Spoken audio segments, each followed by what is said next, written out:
Good evening, everyone. In accordance with Section 5 of the Open Public Meetings Act, be advised that a notice of this meeting was made by posting on the bulletin board in Town Hall and forwarding to the officially designated newspapers that this meeting would take place at Town Hall at 7:00 p.m. on Tuesday, February 18th, 2025. Meeting details and the draft agenda were also posted on our Township website. Please stand to salute the flag. Allegiance to the flag of the United States of America, to the republic which stands one nation under God, indivisible, with liberty and justice for all. Roll call vote, please. Deputy Mayor Cohen. Here. Mr. Cosgrove. Here. Mr. Sacamandi. Here. Mr. Stoller. Present. Mayor Romano. Here. Thank you. May I have a motion to approve the agenda? I'd like to make a motion to amend the agenda. I'd like to move 25-064 out of the consent agenda to be considered separately. May I have a second? Second. Roll call? Deputy Mayor Cohen. Yes. Mr. Cosgrove. Yes. Mr. Sacamandi. Yes. Mr. Stoller. Affirmative. Mayor Romano. Yes. Thank you. I just want to say, in the future, I don't think we need a motion. I think because it's consent, if one person wants to move, he wouldn't need a second. Okay, And a vote. thank you. Because it's obviously if one person wants it, it's not consent, if all five don't want it there. Okay, I should have said that before the meeting. no, thank you. Makes it easier. Okay. Or is that I mean, I think once it's off the consent agenda, yeah, you can approve it as amended, but it only require one vote. Because sometimes it might just be one person who wants it out of consent, yet it wouldn't require 3 people to take it off consent, just one. Perfect.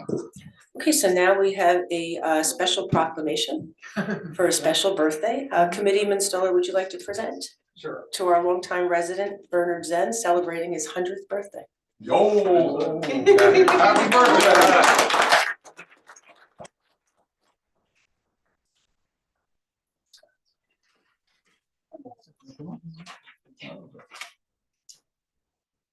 Let the people, the audience, what they came to see.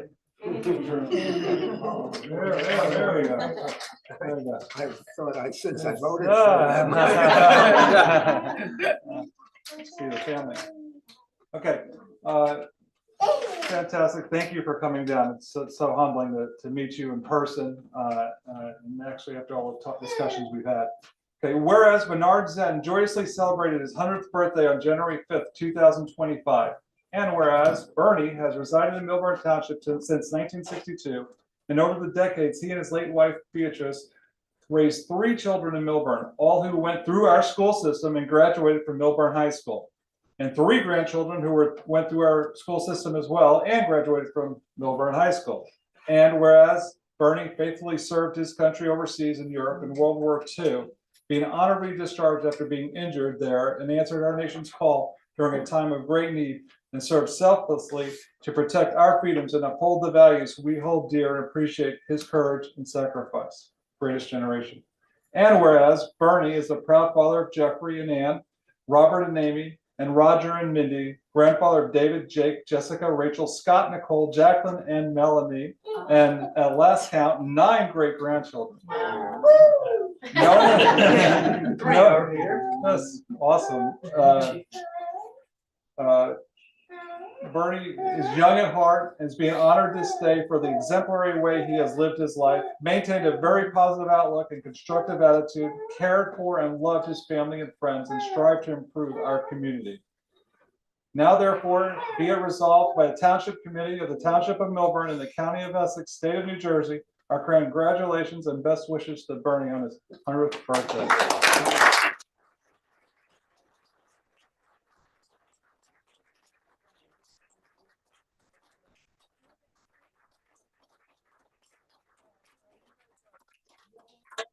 Take a picture? Sure.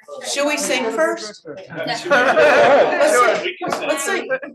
Oh, council, do we need to vote on that? I'll second it. All right, Okay, let's sing. go ahead. Happy birthday to you. Happy birthday to you. Happy birthday, dear Bernie. Happy birthday to you.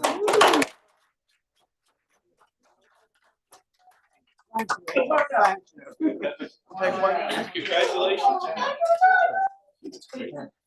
Everybody jump in. Come in now. You stand No, next to me. You guys want to jump in as well or no?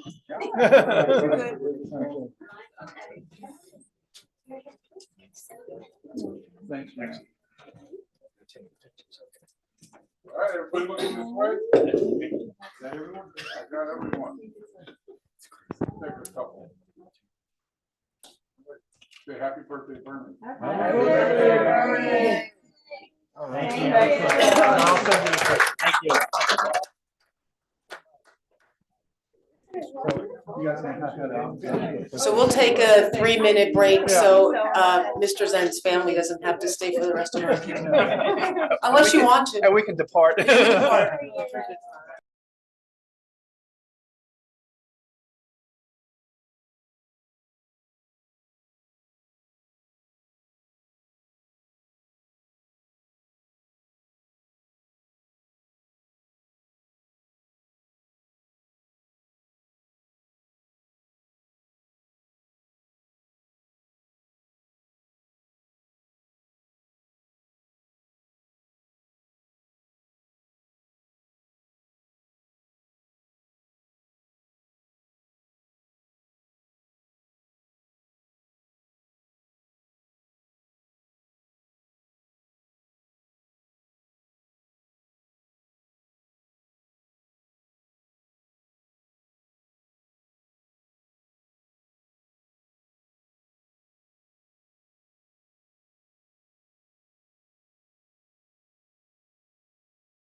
May I have a motion to approve the January 21st, 2025 Township Committee minutes?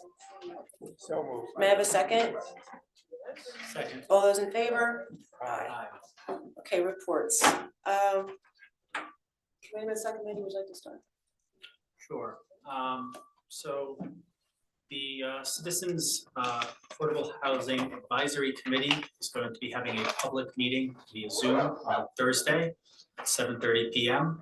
We're going to have Graham, our town planner, there, as well as a representative from our legal counsel. And we're going to do a short presentation followed by a Q&A session. So bring all of your questions about the fourth round, and we will try to get answers for you. Next, the Environmental Commission would like you to know that we'll be partnering with the Great Swamp Watershed Association for their native plant sale. Please watch for information to be posted on social media about related webinars and plant selections. Plants can be ordered online from noon on April 1st through 5 p.m. on April 18th. Ordered plants can be picked up at a location that will be determined in the future on either May 3rd or May 4th. It is not too early to start planting your native garden or additions to your existing garden. That's it for me. Sorry. Committeeman Costco. Yes, I'll report on the Historic Preservation Commission. I missed the meeting, but I still wanted to report on what happened. So Allison Canfield was elected chair. Zach Davis was elected the vice chair. There were 5 applications on, 2 were carried and 3 were approved. Thank you. Thank you. Committeeman Stellar? Sure. Recreation Committee, pool, golf, tennis, pickleball memberships are all still open. Get a little feedback here. Registration for spring and summer programs are open again. Recreation and Town Basketball Championships are set for Saturday, March 1st at the middle school and high school. Guro Park LED project light is moving along. Trenching is almost done for the tennis and pickleball courts pending weather. All lights should be ready by the first week of March.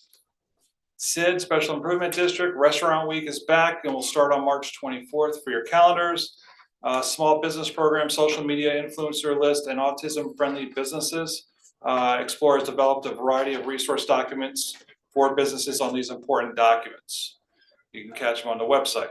Community events, Explore is working with various local community efforts and helping businesses engage for support and sponsorship. If you're a business interested in getting involved with the March 4th 5K March, which is on March 2nd, Lunar New Year celebration March 2nd, or Team Bloodbound event at the Common Lot on February 20th, please email steve@exploremilburnshorthills.org.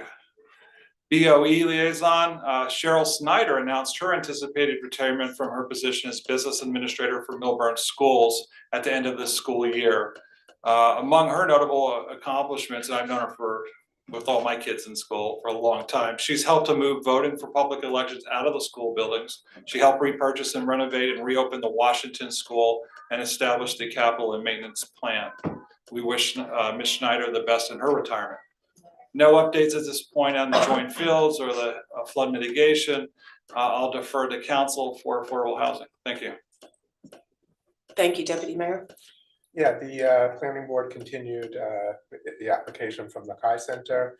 It was carried over to the next meeting, and the estimate will be that it'll be at least 2 more meetings before a decision is rendered. The library opened bids for the renovation of the 2nd floor. The winning bid was AB Designs, who also was the company that did the 1st floor. They came in with the lowest bid, and so we have experience dealing with them, so that we're all looking forward to work getting started shortly. Thank you. I just want to report on Pedestrian Safety Advisory Board. We met last week. There will be a public information session. We don't have the date just yet for the plans for the eastbound side of the Short Hills train station. We're looking into the audible traffic signals, working with the police department so that they can see if the existing beacons can be changed, correct? Correct. And also just if you notice any of the pads are damaged at the flashing beacons, to just report it on the portal so that it could be fixed. And that's all I have. Mr. McDonald? Thank you, Mayor. Just wanted to let the public know that we will have a public information session on February 26th at 7 p.m. here in Town Hall regarding the Taylor Park Gateway project. As you recall, that was a project that was focused strictly on the streetscape and frontage of Taylor Park on Melbourne Avenue. And we will be presenting sort of the initial plans for that, and having a Q&A and discussion with the public. Our consultant, Spiesel, will be there as well to help with that presentation. I met with a representative of the Historic Preservation Commission, the Environmental Commission, and the rec director, Chris Myers, to discuss the Open Space Trust ordinance. I think we had a good discussion, and I think the ordinance is in pretty good shape, according to that small group, that we would like to advance that to the Township Committee for their consideration in March. I think there's a desire to get the committee started so that they can establish how they would like to operate and how they would like to be able to provide recommendations back to the Township Committee, given I'm sure all the work and projects and different ideas that people have for the use of that money.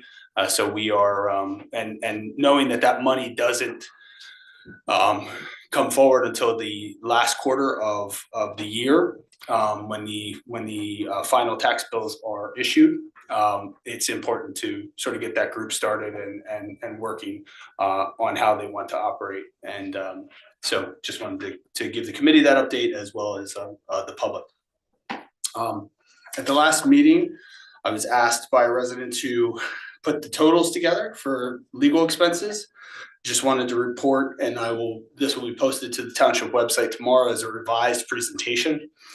For total legal costs between 2021 and 2024. In 2021, the township spent $734,805 in legal expenses. 2022 was $633,274. 2023, $753,185, and in 2024, which still may have some lag, and certainly we'll keep the presentation updated, given bills are still coming in, $618,839 for an average yearly spend in that time period of $685,026. These numbers include all expenditures as it relates to affordable housing, as well as, of course, our general counsel, tax attorney, labor attorney. So that will be revised and posted to the website. In addition, I've been asked to provide some dollar figures and numbers as it relates to a particular resident and individual who has I think at least one lawsuit against the township right now. And just wanted to provide what I know as a hard dollar figure since 2020, because it's very difficult to ascertain the dollars that are being spent on, reading an email or responding to a civil rights complaint or responding to an Oprah. So what I know is hard costs is $152,359.44. We do know that 2010 records have been requested by this individual, 137 Oprah requests, and 679 plus emails in that time period. Right. Again, the impact in terms of time, whether it's staff time, some of the time that's related to our attorneys, and that can't necessarily be quantified without really digging in and spending more time looking into this issue.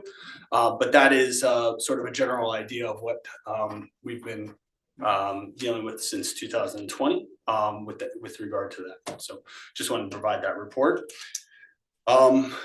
Just another update on trees, street trees. I know it's been a topic at times. We do have a plan in spring when the weather breaks to plant 28 street trees between Milburn Avenue, past Main Street, as well as Upper Milburn Avenue as well, which is I think in need of trees. The forester has went around, identified all of the spaces, talked to the property owners and the business owners about the placement of those trees, picked out species for those trees. So we will be planting 28 trees, street trees come spring. Lastly, just a brief update on Town Hall. We are still planning on moving out of Town Hall mid to late April. All things going extremely well. Down to 22 East Willow. We are finalizing quotes on furniture. The idea is that we're going to purchase furniture, particularly workstations for 22 East Willow that can be brought back to Town Hall and reused as furniture here. So, and we are finalizing some quotes on providing fiber to the building as well as a network in the building so that we can function. We have we're finalizing design and bid specs for the environmental remediation of this building, including asbestos and lead and different things that are currently in this building. Not a danger, but obviously need to be remediated when we redo this building. So those will be going out. The hope is next week, so that we can get that project started very quickly, and hopefully be done sometime before the summer starts with that environmental remediation work in the interior of the building. Nothing is done on the exterior of the building.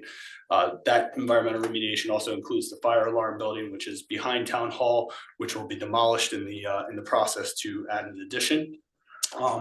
And so a lot of work continues to be done on not only the move to 22 East Willow, but certainly the design and of the new Town Hall. So happy to answer any questions from the committee on any of those, but those are my reports. Thank you. I have a question you didn't mention. What is the budget for that street trees project? The budget is, first of all, it's coming out of fees that we've received for now.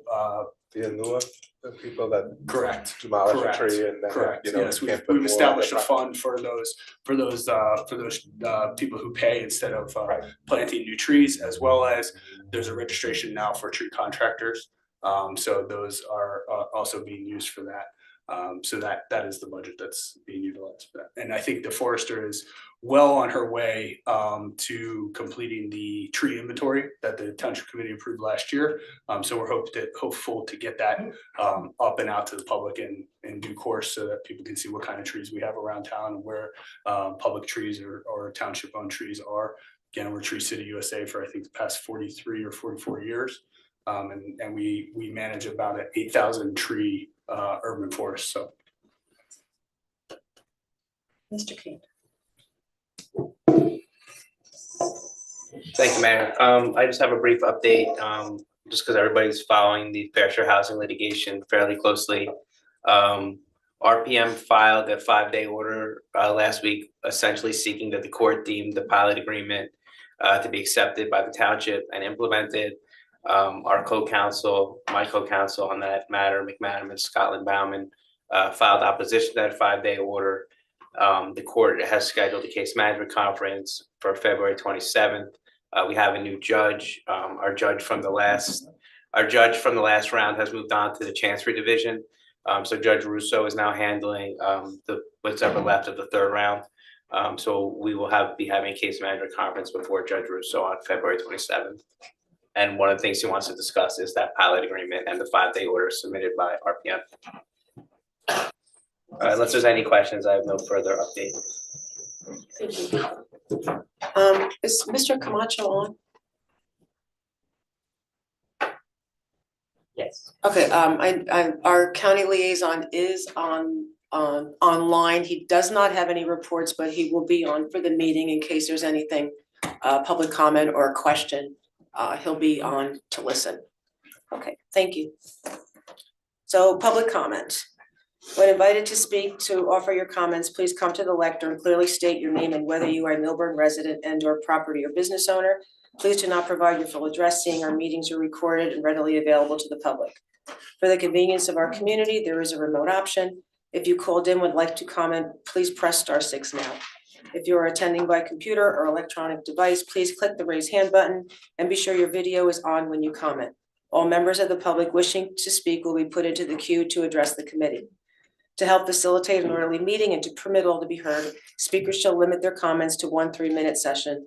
You will be prompted when there's 30 seconds remaining. A reminder that this is not a time for dialogue or to debate a matter, and this is a time during our business meeting for the public to offer comments. I will now open the public comment. Hello, good-looking Township Committee.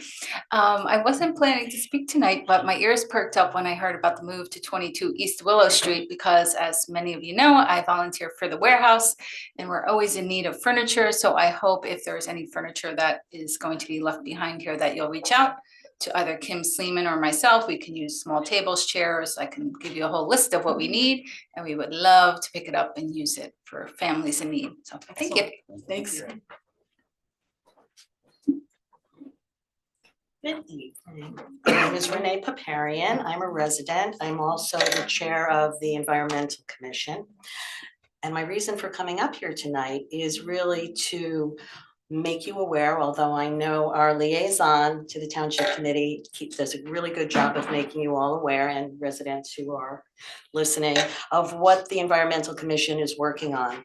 We have a very hardworking, dedicated group, and I just want to give them a little shout out and let you know some of the things that are being worked on.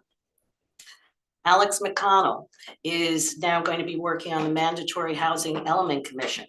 He's also working with our new Student Advisory Committee on something we're calling Skeeter Stoppers. And I'm not even going to tell you what that is. You have to come to Earth Day on Sunday, April 27th, and you may even be given we have 50 free Skeeter Stopper kits. If you're interested, and you should be, come by to that. Priya Patel is continuing to work on matters related to the establishment of the Open Space Trust Fund. Vanita Gangwal is working on Skip the Stuff, and she's also connecting the EC with the Millburn Education Foundation STEAM Fest 2025 Environmental Challenge. Deborah Nevis who is also our member on the planning board. The EC must have a member on the planning board, and that's Deborah, so she does double duty. She works very hard on the Environmental Commission site plan review, together with someone else I'll mention in the next bit, but Deborah's also going to take the lead on the Environmental Commission's partnership, what Frank was telling you about, with the Great Swamp Watershed Native Plant Sale. They have a fabulous offering of native plants. All the purchases are made online, and we are, as a partner, there are many partners, we're not the partner. We'll be advertising, there are webinars, and we'll be the pickup site right here in town. So stay tuned to watch for that. Now, Joy Siegel also works on the site plan review with Deborah, they're the subcommittee. And the reports that she writes to zoning board and planning board are phenomenal. I'll go faster. Joy's also on the development review committee for the Environmental Commission. So we get a chance to see what's going on before it's already happened. Bill Brazell is working on the seasonal restriction on gas leaf blowers, as is Matt Greller, who's also working on Skip the Stuff. And we're also working on updating the township's environmental resource inventory. We're going to begin work on a community energy plan after receiving a BPU grant. And that'll move us closer to the New Jersey Energy Master Plan Pathway to 2050. And I'm so glad that the second reading of Creating Native Habitats Ordinance is on tonight. Thank you so much. It's a long time coming. Past environmental commissions have worked on it. It's been reworked. Thank you. Thank you. Renee. Thank you very much. Thank you for that great information. Thank you.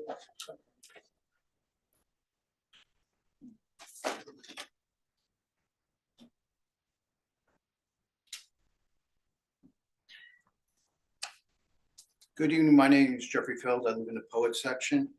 My first question I have tonight, at 2:44 on the website, it said that the agenda was amended. Has resolution 25062 been removed from consideration? Because there was an amended budget agenda that was posted on the website at 2:44, deleting that one. I just would like, The only thing that was updated was the proclamation. well, Thank you. well, when I looked at it, all right, I'm saying was, but as to the consent agenda, the bill list, the format has changed. Why? In September, when I appeared and I started making Oprah requests, all we had was a summary. We asked for the itemized bill list items. Tonight, you're going back to a format where all you have is the checks and who's the recipient. You do not disclose from what line item appropriation the money is coming from, nor do you explain what the service is or what the goods are being paid for. And everyone here talks about transparency. Question is, are we going backwards? As to the New Jersey Sustainable Energy Joint Meeting Termination Resolution, why are we terminating our relationship? I think the public's entitled to know.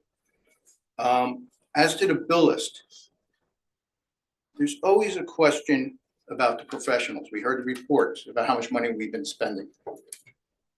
Doesn't include, and we heard a report about the round 3 affordable housing. But there was something that was missing from the report, is because I filed a letter on Monday morning around 7 o'clock to the court, questioning RPM's request for a long-term tax exemption under a statute. Around 2 o'clock, Mr. Cantor filed a letter saying that I'm not an interested party, nor is any property owner in the state, in this town, around 3, around 4 interested party. I cited case law. I cited the orders and notices that were entered. I mean, I understand the Fox. Alex, please look at me when I'm speaking. You heard the attack about me about Oprah cost. This municipality has the ability to get an injunction preventing me if I'm spending so much money. But through Oprah, we discovered various things. We discovered that the Main Street, New Jersey application entity, the boundaries were reduced. We learned that there is no, for the SID special assessment for this year, there was no supporting direct benefit report. But we did know that when there was a report filed for the annual report for the SID, it showed the lack of direct benefit received by four areas. Thank you, Mr. Phil. I'll speak later. Thank you.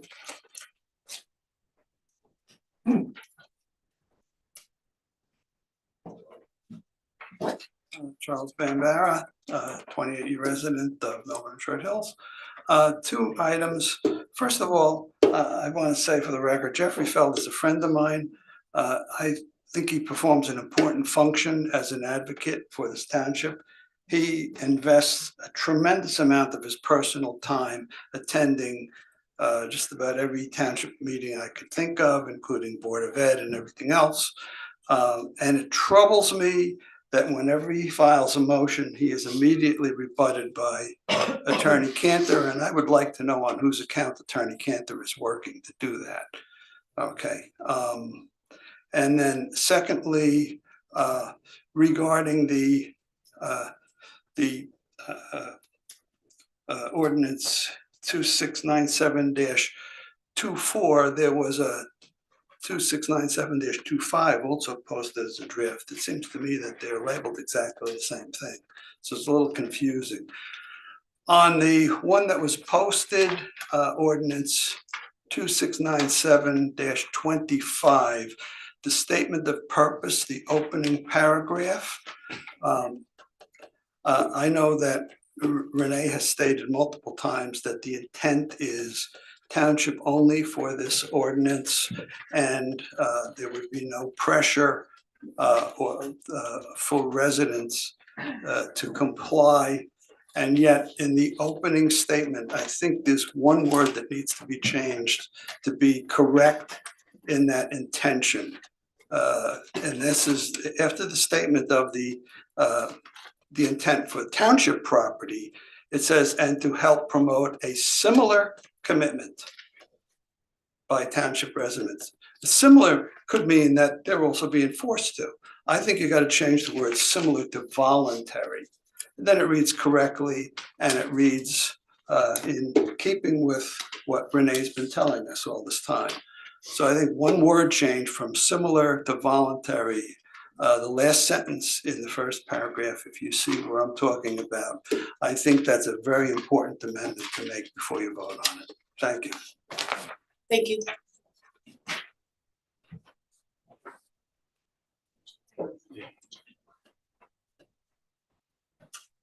Christine Best, 15 Fairfield Terrace. I forgot to say that. I just want to make one comment. I really appreciate Renee's incredible work on the EC. I think that it's been tremendous, and I'm very supportive of the Open Space Act that she's working on and a lot of our other projects.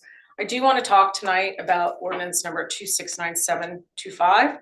I completely agree with Mr. Bambara's assessment of the language and the statement of purpose. I find it to be very legally problematic. And I also want to talk about the differential between native and invasive species.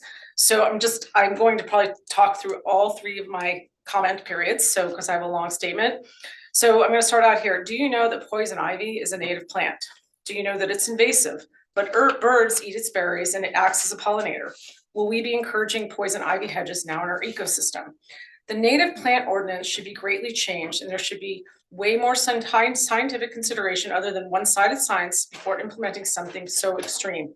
The world is a global space now, and plants, microbes, humans, animals, and insects have made the trip around the world and are greatly impacting the ecosystem. If this is about climate change, since bamboo produces more oxygen than any set of trees, why is this being pushed out? If we are worried about climate change, why do we allow 3 acres of residential area to have a large amount of trees cleared? The EC makes claims that draconian monitoring of what is planted in the township-owned land, as well as influencing what people do on their own property, is concerning to me. The language states, in addition, this ordinance will promote the building of native habitats on township property and help promote a similar commitment by township residents through commitment to utilizing native plant species. I already have seen this enacted by request, in particular on the 165 Old Short Hills development, which I consider outside the scope of the law. I do find this to be a bit outrageous, and township residents should be given informed consents And I really recommend re-looking at this in greater detail and putting this to referendum in the fall and possibly starting out small and then maybe changing it next year to 50%, start out at 25%, put it to referendum. As you consider all the purported benefits of native plants, there's inaccurate messaging that non-natives are just not as good. Non-natives are framed as being weakly and incapable of survival without all sorts of intensive inputs. This is simply untrue. Outside of a reasonable amount of water, my daffodils, allium, hydrangea, lily turf, peonies, liriope, ivy, ferns, tiger lilies are barely invasive and provide nectar to the bees. Only ivy and Japanese anemone spread in the slightest, this is on my property, in the slightest way, which I maintain through responsible root removal. I have never seen any ivy or anemone spread into my neighbor's property.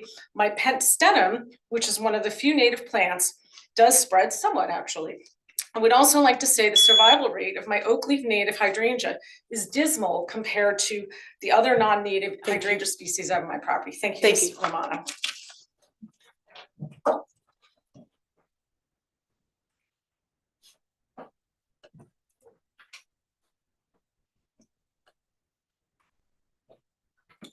Jay Morielli, Township resident. I'd like to start by thanking all the committee members for their service to the community. And thanks, Alex, for publishing the legal expenses. It's greatly appreciated. At the end of the last TC meeting, it was suggested that nonpartisan elections would put an end to the partisan committee appointments and the appearance of conflict of interest. I was a little surprised by this because, to my knowledge, there is nothing that requires the political parties to change in any way in the case of nonpartisan elections. And I've asked at this meeting in the past, what will each party do differently if voters select to move to nonpartisan elections? Would they, for example, continue to select and endorse candidates? Would they raise money for the campaigns of party-chosen candidates? Would they solicit funds from party members outside of the constituency? Mayor Romano suggested, and please correct me if I'm wrong, that the parties would continue to operate as they do now with little or no change, and that is certainly a possibility. I am aware, though, that in some towns which hold nonpartisan elections, the parties have made their own decisions not to endorse candidates and or raise money externally for campaigns. And I've been meeting with people and talking about the Charter Study Commission, and this same question inevitably comes up. What will be different if we move to nonpartisan elections? Now, we have 3 TC members that are elected county party members for the respective parties and several others in the audience. I assume they attend party meetings. So the question is this: has this come up at your party meetings? And if so, have you discussed it and what will you do differently? It's clear that residents would like to know. Thank you and have a great evening. Thank you. Anyone else?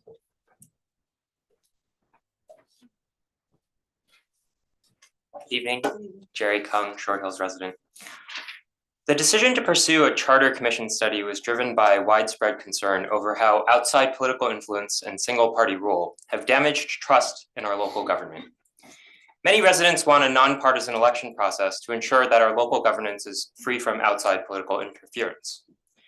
The entire purpose of this charter commission is to explore ways to improve local governance by detaching it from the incessant noise of national hotbutton and political issues that have nothing to do with our town. Decisions about Millburn must be made based on what is best for our local community, not dictated by partisan battles happening elsewhere. That's why it's deeply concerning that the township is considering hiring Scott Salmon as special counsel for this process. While the township is not required to use a competitive bidding process for this appointment, I urge you to voluntarily do so. This would ensure transparency, allow for a broader range of qualified candidates, and ultimately help engender trust in the proceedings. This step is especially important given the serious concerns surrounding Mr. Salmon's deep political ties and record of extreme partisanship.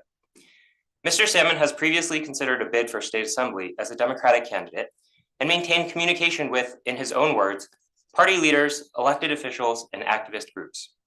He's also known for his work in high-profile partisan legal cases, including his unsuccessful attempt to keep RFK Jr. off the New Jersey ballot, an effort that sought to limit voter choice. That legal effort was ultimately dismissed by Judge Bongiovanni, who ruled that Salmon's case relied on an overbroad interpretation of the law. Beyond his legal work, Salmon's public social media activity further highlights his strong partisan leanings. He's repeatedly expressed overt political opinions, including posts that ridicule opposing political figures and advocating for legal strategies aimed at benefiting one party over another. He's made posts about how to resist the GOP. He has publicly celebrated legal maneuvers that aligned with his partisan views. His active and repeated engagement in politically charged disputes at the national level raises serious concerns about his ability to remain neutral and undermines our desire to keep the focus on Milburn. Given his history, his appointment raises serious concerns about whether personal political ambitions and party connections could create a conflict of interest, whether intentional or not, that would undermine the public's confidence in this process. The last thing this effort needs is for its legitimacy to be questioned because of concerns over partisan favoritism. If we're truly committed to moving to nonpartisan local governance, we must ensure that those overseeing this process are above political influence, not deeply entrenched in it. For these reasons, I strongly recommend that you vote down Resolution 25-064 until such time as all options have been adequately vetted. Rushing this decision only raises further doubts about the fairness and neutrality of the process. To protect the integrity of this effort, I urge you to open this role to a competitive process and select a council whose background is beyond question. The residents of Milburn Short Hills deserve nothing less. Thank you.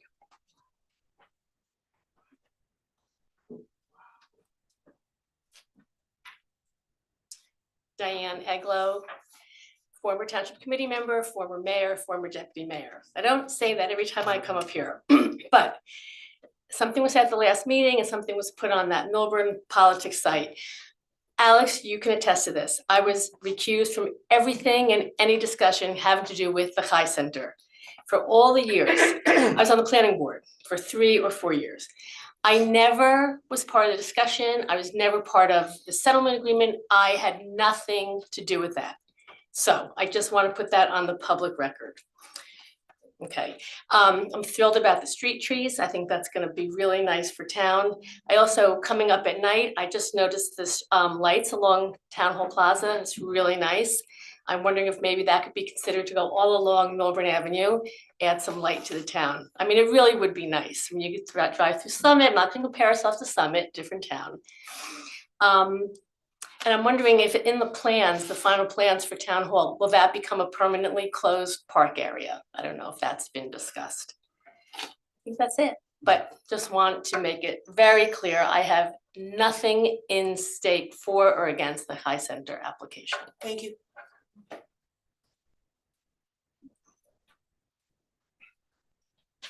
I, Richard Seibert, town resident. Next birthday today. Just to let everybody know.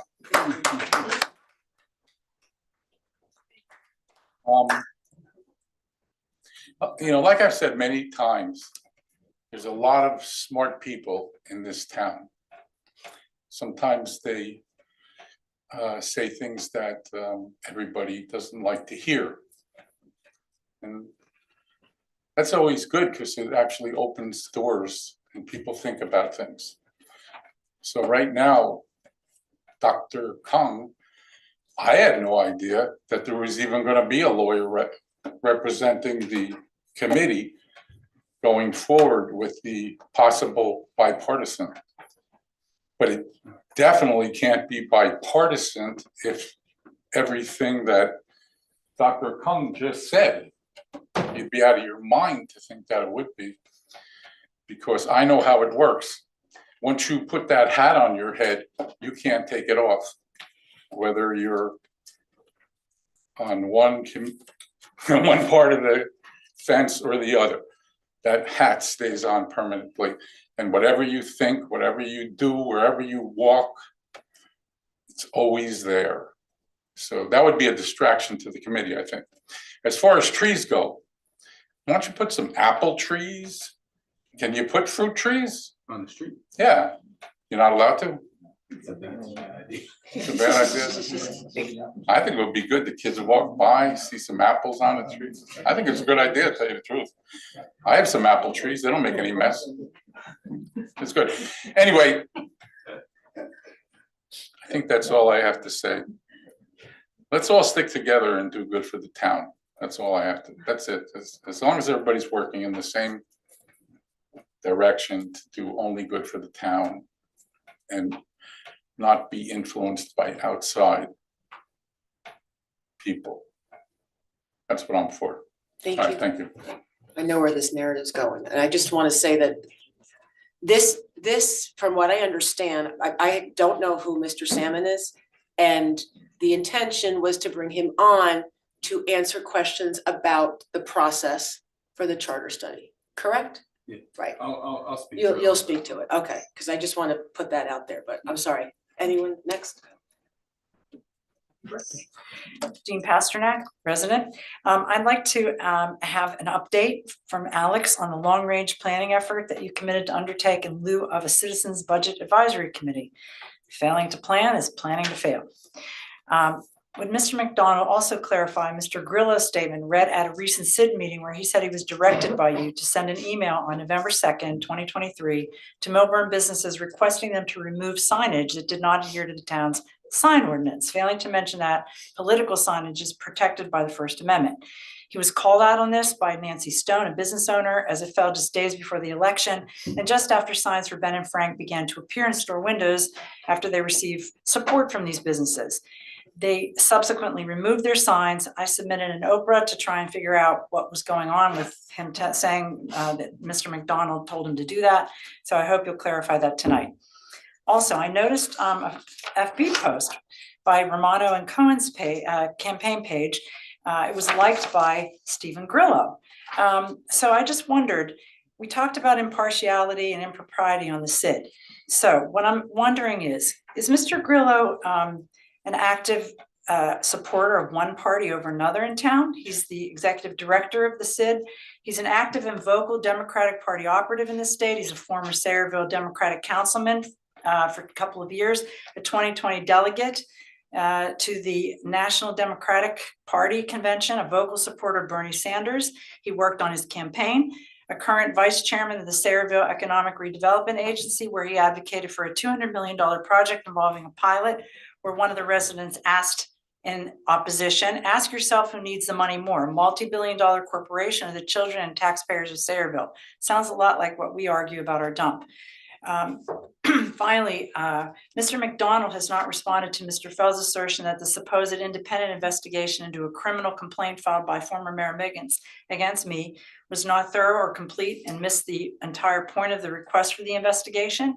The unsigned and undated probable cause summons prepared by the Millburn Municipal Court was never shared with the investigator. We assert that this complaint has no record of any kind supporting a probable cause finding, and it was a case of political retribution using taxpayer-funded law enforcement and judicial resources to do so by a former Millburn elected official. What do you intend to do to further pursue why this occurred and to get to the bottom of this so it never happens again? Another thing that I learned this week was a resident suggested or told me that they offered their help to the mayor on the food pantry. And that was, I think, when you were elected, and you said, no, thank you. We have this under control. My question is, does the food pantry, is it looking like it has some partisan flavor to it? Why is it in town hall? Shouldn't it be outside of town hall? If there are other people willing to offer to do it, I think we should say yes to that. I'd like to know who that was, though, if you don't mind. Thank you. Make it open to question. Anyone else? Anyone online? Thank you.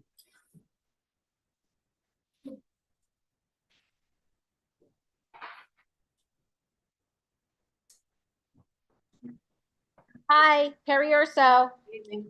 Good evening. I have a couple questions. During reports, it was talked about the legal expenses.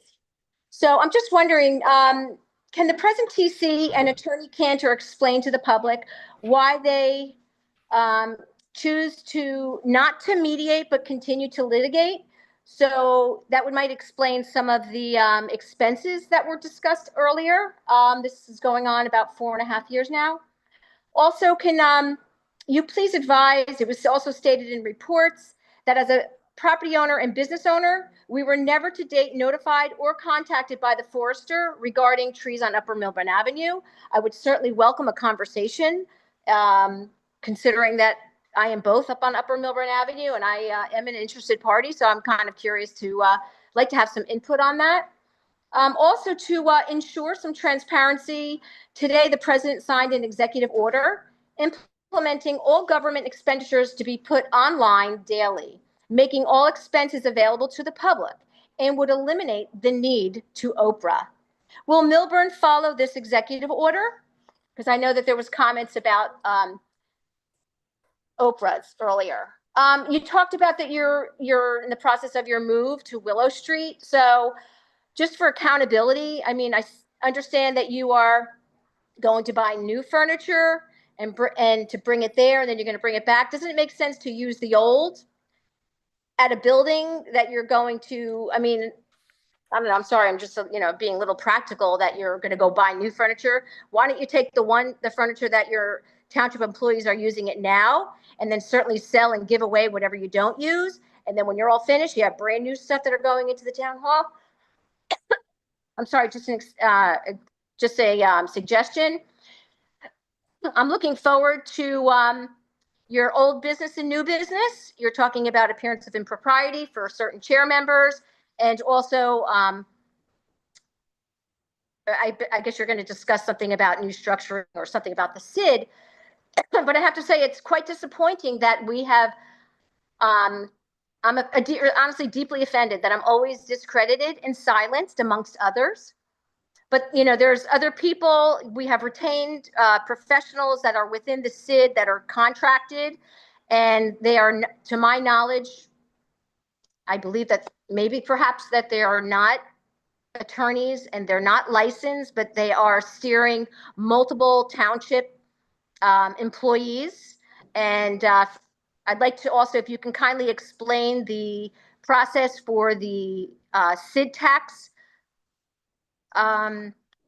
appeal. I took the advice from the last meeting. I met with your township assessor, and I also met with your township collector. So can you verify the actual process? Thank you, your time is up. Thank you. Anyone else? I will close public comment. Committeeman Stoller, would you like to start? Sure.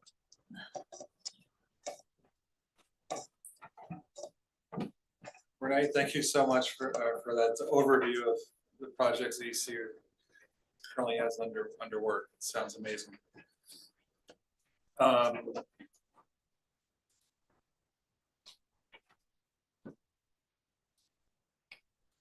I'd like to understand more about this lawyer, Scott Simmons. Just make sure we do our homework there. The information given is,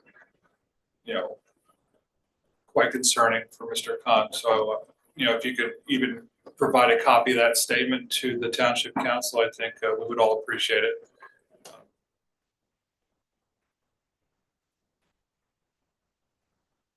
Then Gene Pasternak, conflicts of interest, appearances of impropriety, all of the above, definitely, comes into play on a lot of things. So I think we're going to try to address that as a Township Council. I would like a little more clarity on the investigation of it seems to have gone away. Are we going to do any follow-up? What's the general feeling of the Township Committee? Maybe we do that in the next is new business, or I don't know if it qualifies as old business, but besides the legality of what happened, it does have an appearance of impropriety that from Essex County, and if there's somebody pulling the strings, I'd like to understand what that is. That's all. Deputy Mayor? Yeah, just question. People were referring to the ordinance as 20. It's 25, yeah. It's 25. It was The just effectively the agenda's- agenda. The ordinance itself has. Okay, mostly this 24 was actually 25, so it Yes. was confusing. Thank you. So we're talking about the same thing. That's what I just wanted to make sure. Okay. Yeah, the questions were primarily about legal and the SID, so I'll pass on that. Can we get something? Sure. So Ms. Best, you spoke out against the native plant ordinance. I want to make it clear that if you like your daffodils, you can keep your daffodils. Say it once more so it sinks in. If you like your daffodils, you can keep your daffodils. The ordinance that's up for final vote and passage tonight applies only to township-owned property. It's been signed off on by the DPW, it's been signed off on by the forester, and it in no way, shape, or form limits what you can plant on your property. So you can keep planting those daffodils. Mr. Bambera, I think that's a good observation you made about the wording. I think we could probably change that one word. When we get to that, we'll see if that's something we can do. Mr. Morreale, I'm not going to speak for the party, but I encourage you to reach out to the party chairs and see if they'll make an official statement, or perhaps maybe they'll publish an op-ed to answer your questions, as I think it'd be best to go through them. Dr. Kung, I think you brought up some interesting information that's concerning. I think we really do need to look into the background of this individual before we hire them for a charter commission and to advise the township on the legal issues surrounding that, because if there's a bias, that could certainly be an issue. Let's see here. Ms. Pasternak, I agree. I don't feel that we got an adequate answer with regards to the lawfare investigation, as I like to call it. So, I think that's something that we should look at. I have seen an image of the undated summons. I'm not sure how that all works, but I think that does need to be provided to the investigator, and I think the investigator should also talk to the individuals involved. It would seem that if you're investigating something, that would be something that would be worthy of doing. If for nothing else, but to say everything was thoroughly investigated, and if the conclusion is the same, the conclusion is the same. But if we're going to do an investigation, let's not do it halfway. Ms. Verso, and maybe Mr. McDonald can answer this, I don't know that there's any plans necessarily to get new furniture for 22 East Willow. I would think if we have furniture that's still in usable condition, that we might reuse that, but that's something I will defer to Mr. McDonald. Also, Mr. Feld, as to regards to why the bill format has changed, I don't have the answer to that. Maybe Mr. McDonald can explain. And then as far as Mr. Cantor objecting to you as an interested party, I think it's been long established now that the court considers interested parties to be developers, people, organizations advocating for the construction of affordable housing. There's a few other categories that they consider interested parties, and I believe in the past they have rejected residents who claim that they're an interested party unless that resident, owns land that they want to develop into affordable housing. So, I'll let Mr. Cantor speak for himself, but I would surmise that that might be why he objected. Also, I believe that you did have an opportunity during the fairness hearing to speak with the judge and say your piece. And if I recall, the judge seemed unmoved by your comments. So that's my answer regarding that. That's all I have to say. Thank you. Okay, I'm sorry. Committeeman Nothing to Fosco? add, thank you. Sorry. You read my mind. Do you want to go first? Or? No, go ahead. Okay. If you have Okay, responses. so I want to comment, first of all, I kind of take offense to bringing the pantry into this conversation. Whether they're volunteers or clients, I don't know if they're a Democrat or Republican, I don't even know if they're registered to vote, nor do I care. I just appreciate that as volunteers that they're willing to give me the time to help us with deliveries, stock the shelves or go through expired items or whatever it is.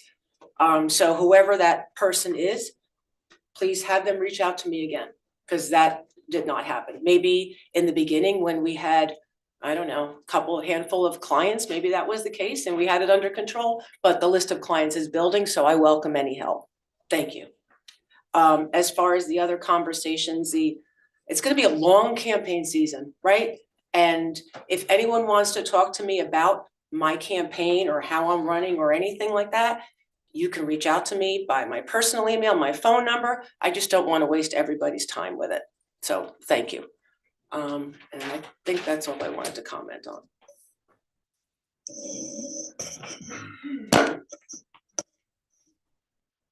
So first and foremost, let me address the Scott Salmon information and make it very clear that this was a operational decision from the staff. The township committee had no knowledge at all because we needed somebody to be able to answer questions more efficiently and quicker on a particular subject that is, I think, nuanced and more difficult and I think is a little bit of a niche sort of topic. So that was, Christine and I had a conversation. We needed to, make a decision to be able to address questions that are continuing to pop up as this process is starting to move. So I appreciate the information. We are happy to do whatever the committee directs us to do. But please know that the township committee didn't have any knowledge of Mr. Salmon or our desire to make sure we had somebody available to answer those questions. So that's that particular situation. And again, happy to do whatever the township committee decides. An explanation as to resolution 25-068, which the township is authorizing the termination of New Jersey Sustainable Energy Joint Meeting. We've been involved in NJSM for a while now. It is only on our gas utility side where we aggregate our gas utility.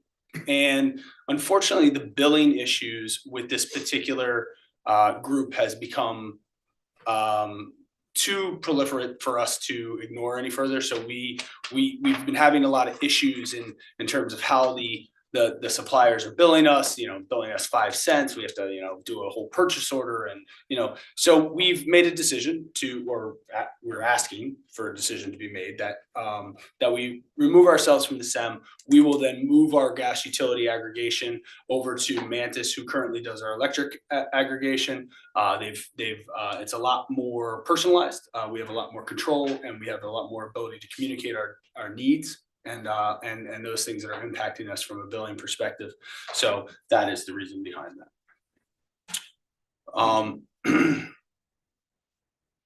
Just a couple comments on, I think, what is being, and this is a clarification from, I think, the last meeting as well. The last meeting, it was asked what to do in the event of if you want to appeal your SID tax. So when people say if they want to appeal their taxes, right, they're actually saying we want to appeal our assessment because we don't believe we are being assessed properly. That was the response that was given at that meeting. Now, and that is still the route. If you don't agree with your commercial value and you want to appeal your taxes or whether they're property taxes or your SID assessment, which would all be impacted by the level of your assessment, that's how you would go about doing it. You would file a normal tax appeal. That is not the question that was being asked, apparently, which we found out later when Mr. Feld came into town hall and met, as Ms. Urso was about to explain, met with the township's tax collector and the township's tax assessor to discuss this particular situation. I have a lot of concerns about how that conversation went with our staff. And I want to say that it was determined then that they actually want to appeal that they're being taxed at all, which is a completely different conversation than what was asked at the meeting and what was answered by me at the meeting. And so that's my clarification, is that what was asked, I had answered with the process. What they actually want to do is something very different than that, which is actually something I think that is already being done in the Bear Properties lawsuit. So I'm not sure sort of how that is currently playing out, but I also am not in my experience aware of a direct benefit I'm happy to, I'd love to understand the statute, see the statute on how a direct benefit applies to a SID assessment and SID tax. You know, there is a special assessment that properties would receive, say if we came down your street and we wanted to put in a sewer. You didn't have a sewer and we wanted to assess those properties based on that improvement and how that impacted your property and improved your property. Yes, it would be a direct benefit special assessment calculated based on your value of your home and what the increase in that value of your home would be based on that improvement. These are not the same thing. And so I'm continuing to be confused by this sort of, you know, I'm not sure what the word for it is, but I have a lot of concern when, you know, an individual who is currently in litigation with the township, representing an individual, come into town hall and speak to staff and use that as an opportunity to potentially get information in a lawsuit that they're already involved in. It is a wearing of both hats. It is I'm a resident and I'm a litigator and an attorney, and I'm going to come in and get this information. So I find that very troubling. And I don't know if that is proper in the legal world, but I find it very troubling. I find the words that were used in that conversation also very troubling. You know, I'm looking out for you. Be careful. You know, this is going to end up being a lawsuit, things like that. So I think that as we sort of govern and lead up here, like this is not the way that this should go down. If Mr. Feld and Ms. Urso have, particularly Mr. Feld, if he has a legal question, he should do that through the township's attorney, not in an email with 53 other individuals, not in town hall with staff who don't know what the current litigation is or are aware. He should be dealing attorney to attorney. Am I incorrect in that thought process, Mr. Cantor? So, Ms. McDonald, you know, attorneys are not allowed to directly contact other represented parties. And I know we have an interesting situation where Mr. Feld is also a resident. The township has advised Mr. Feld at least on 2 occasions that he shouldn't directly be contacting the committee as it relates to the Brer Properties lawsuit and litigation. It's improper for him to directly reach out to the committee and ask them who authorized this, what's the strategy behind it. I mean, it's just flat out an ethical violation.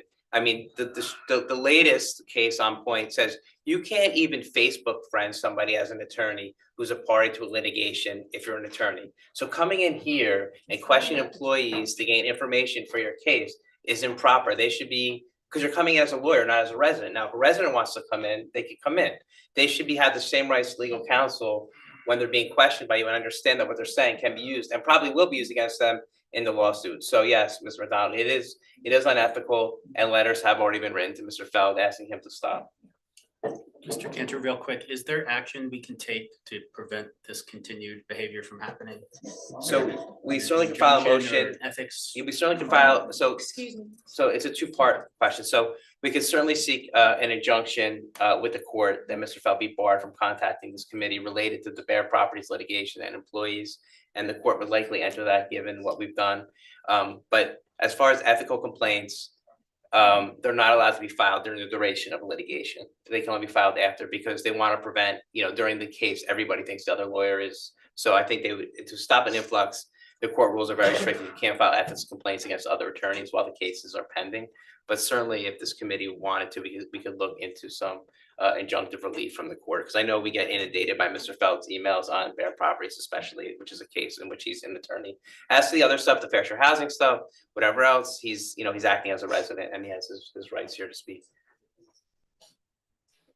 So just for the record though, I mean, let's, you know, make sure that we're very meticulous about how we look at it. Because, you know, I'm almost hearing an allegation that it's threatening and intimidating to some of the employees, or at least they took it that way. Correct.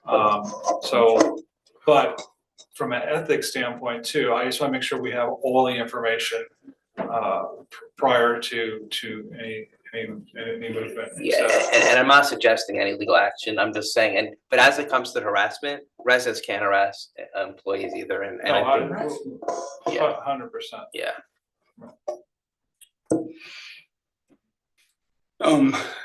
To speak to Ms. Pasternak's inquiry, certainly again, happy to do whatever the Township Committee wishes as it relates to the report. I would just like to reiterate that at the beginning of that process, I had also provided information for Ms. Pasternak as well as her attorney to reach out to Essex County, the court system, and the assistant to the judge, so that they can also have this same inquiry at that level as well, which I think is important. It's nothing that we have control over. We do not control, Essex County courts. In our situation, when it does come to things like this, and I've said this at a previous meeting, when something comes up with an elected official, the court's immediate reaction is going to say, it doesn't live here. It goes to Essex County. They do with what they want, how they're going to assign that case, how they're going to deal with that case, whether they're going to have probably call, whatever it might be, is not up to the Millburn Municipal Court because of this very situation. This very situation is why that happens. And so, again, happy to do whatever the committee would like in terms of that investigation. But we do have the report and what it says, and if there's further information that is needed, you just let me know and we will do that. And as far as the plan, Ms. Pasternak, we will make sure that is presented within the next month or in conjunction with this year's budget. Okay, thank you for continuing to stay on top of that. Appreciate it. And just to confirm, because it was mentioned off the letter that Diana Eglo wrote, that she noted a problem with party politics when I was expected to hire firms that were promoted by the County Democratic Party to perform township work. I was forced to choose between obedience in the party, maintaining my integrity and commitment to serving the residents of Millburn Short Hills. I can unequivocally say I have not seen that list. And to me, I've never seen that list. I don't know if it exists or it doesn't exist, et cetera. But from that standpoint too, I just need to make sure we have all the information out there as well, because I don't think you have a list that you're picking from. But just based on these arguments, I just want to put that to bed. I'd like to add, as somebody from the other party, I've never seen such a list either. I've been here 1 year longer than you. I've still never seen a list, nor have I ever received a call from anyone in Essex County about any hiring decision. And Mr. McDonald's been here the longest. Never seen a list. Never been asked to. I have no knowledge of any such list other than what Ms. Eglo claimed. She's been claiming for like 5 years. She's been claiming a lot of things over the years, yes. Mr. Cantor? Only because I was asked, the reason why an objection was filed to Mr. Feld's letter, and it's somewhat self-explanatory in the letter, and without getting into a lot of litigation strategy, when you start off a letter to the court, you first advise the court why you're writing to them and in what position. So I would typically say, I'm the township attorney and I represent the township of Millburn, so I'm not writing on my own behalf. Mr. Feld's letter starts with, I am an interested party. This is a new judge to the case. Mr. Feld is not an interested party. He admits within his letter, he's twice tried to become an interested party. I'm not saying he's not interested in the case.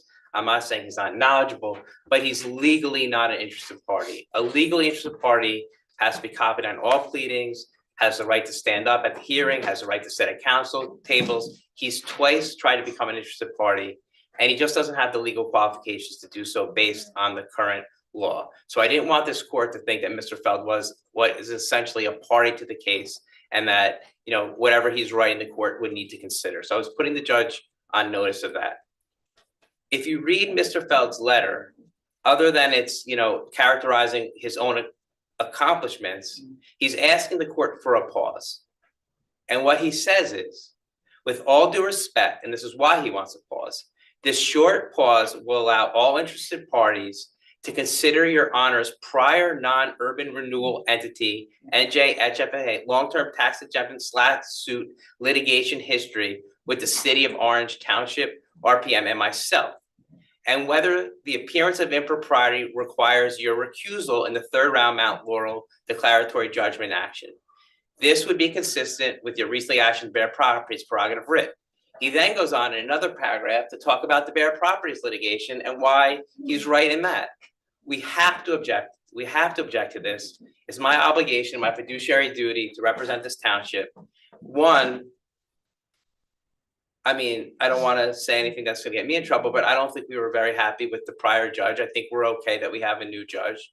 I didn't want to see this judge to come out off the bench and have a bad taste about Milburn and to recuse himself. And secondly, I object to what was said about Milburn. I object to what was said about Bear Properties, and I object to the fact that he's stating he is an interested party in which he is not. And I don't think the township wants Mr. Feld to be a party in this case, because this committee is acting through counsel for their best interests. So that's why I opposed it, and that's why I opposed it quickly, so there was no confusion with the court as to Mr. Feld's role in the case. I'm happy to answer any other questions that were brought up. So just to be fair to everybody, no one on this township council requested that you write that letter. No, but I think that this township committee requests that committee fight for the township member and do what's right. Yeah, to be fair, I think we have had consensus amongst the township committee with regards to how to deal with these type of incidents that have come up numerous times. So I don't think Mr. Cantor needs to go to us every single time he needs to object to something that Mr. Feld submits to the court, because that would be very time consuming given the amount of things that get submitted to the court by Mr. Feld. So I personally am okay with it. Thank you. And it doesn't, there's larger decisions that we go into closed discussions for, but there's other things that happen in court that forward the township's objectives in a litigation. Some things need to be filed quicker than we could convene a public meeting and have. I certainly will talk to Mr. McDonald, I certainly will talk to the mayor, I certainly will talk to the deputy mayor, I certainly will talk to Mr. Stoller, Mr. Sacramenti, Mr. Cosgrove. I will poll them independently, and we've had many conversations offline. And we've had many emails offline, and we go through this stuff. But this was certainly something that the township had to react to, because we didn't want the judge to recuse himself upon receipt of this letter, thinking that Mr. Feld was an interested party. Thank you.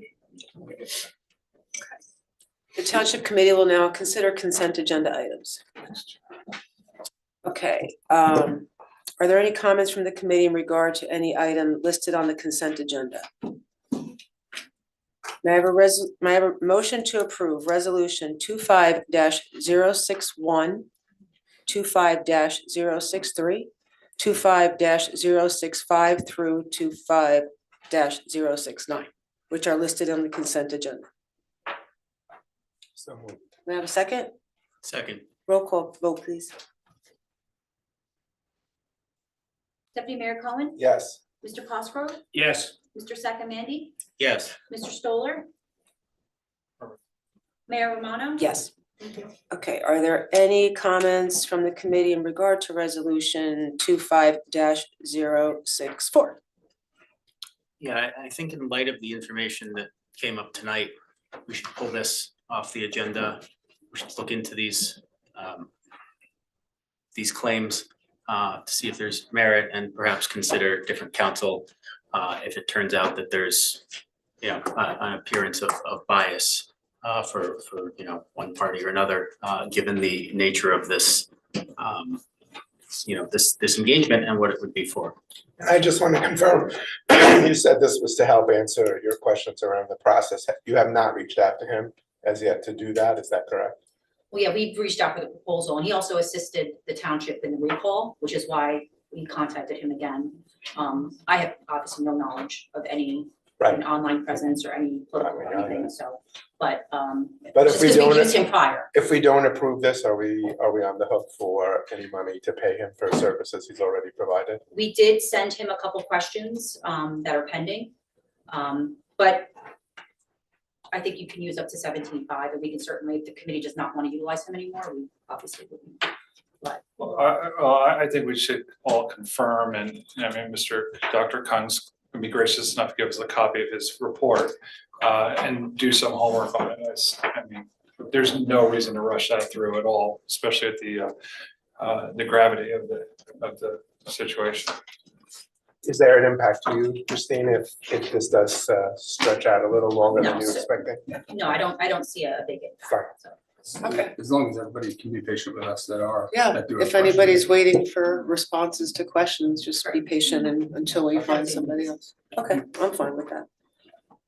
Okay, so I guess I'm not gonna have a motion or a second, I guess. No, right? Yeah, So it just dies? yeah, there's no motion. Okay. Okay. Okay, are there any comments from the committee in regard to resolution 25-062? I did, just, I think I've answered, but I wanted to clarify for, the citizens, that this is the piece of property that the town bought from the paper mill. And there is not money being refunded, from what I understand, to the paper mill. It's just canceling the taxes going forward. So I just wanted to make that clear. Thank you. Correct. The taxes were already billed on the property for 2025, so in order to cancel those, now that we own it and do not pay taxes, it had to be done by resolution. Have to cancel our own. Yeah, we're not gonna pay ourselves, right? Okay, so may I have a motion to approve resolution 25-062? Motion. May I have a second? Second. Roll call vote, please. Deputy Mayor Cohen? Yes. Mr. Cosgrove? Yes. Mr. Sakamandy? Yes. Mr. Stoller? Affirmative. Mayor Romano? Yes. Thank you. Are there any comments from the committee in regard to resolution 25-070? Mayor, I'm sorry. I do. Okay, go ahead. So, a question on this one, this is, bids for the retaining wall, and it's a similar question I had for Mr. McDonald 2 weeks ago on the prior bids that were going out, but this retaining wall that we're sending out for bid is the responsibility of the paper mill under the lease to repair, correct? Correct, yes. The lease does state that the paper mill is responsible for the upkeep of the property. However, as I stated last time, it does not preclude the township from making such repairs. This particular retaining wall is the river wall along the west branch of the roadway. However, this resolution is just to be in accordance with New Jersey municipal contract law, I assume. Correct. So it's just that ship has sailed on the other. This is just the process of going out to bid. Is that correct? Correct. Okay. Just let's not be confused though on this. This is something that the tenant has the obligation to fix and pay for. I'm concerned that as we continue to do these things and voluntarily repair these things at our expense, that the tenant down the road may turn around if someone wants to fight about the wording of the lease and say, hey, listen, you guys now have paid for 2 repairs, parking lots and this. Clearly, I don't have the obligation under this lease to do this. It's a very valid point. And depending on the longevity and the economic impact to our town, I think it's something to be addressed on a holistic approach, not in a microcosm or in a myopic view. So yeah, I agree. May I have a motion to approve resolution 25-070? Motion. May I have a second? Second. Roll call vote, please. Deputy Mayor Cohen? Yes. Mr. Cosgrove? No. Mr. Sakamandy? No. Mr. Stoller? That would be an affirmative. Mayor Romano? Yes. The resolution passed. Committeeman Sakamandy are scheduled to sponsor ordinance 2697-24. What point would we want to make a potential amendment? Or is that even possible at this point? What depends what the amendment is? I think it's to change that one word. Well, Peters, Similar to voluntary. Yeah. Similar to. Doesn't it say support? It doesn't say Okay, so- require. It just says it's support, like encourage. okay, so, Exactly. so I will say this, Not what it says. the change is what again, the change? Changes from, let me look at my notes. May I? Gotcha. Hold on one second, just To let, to change it to voluntary instead of similar.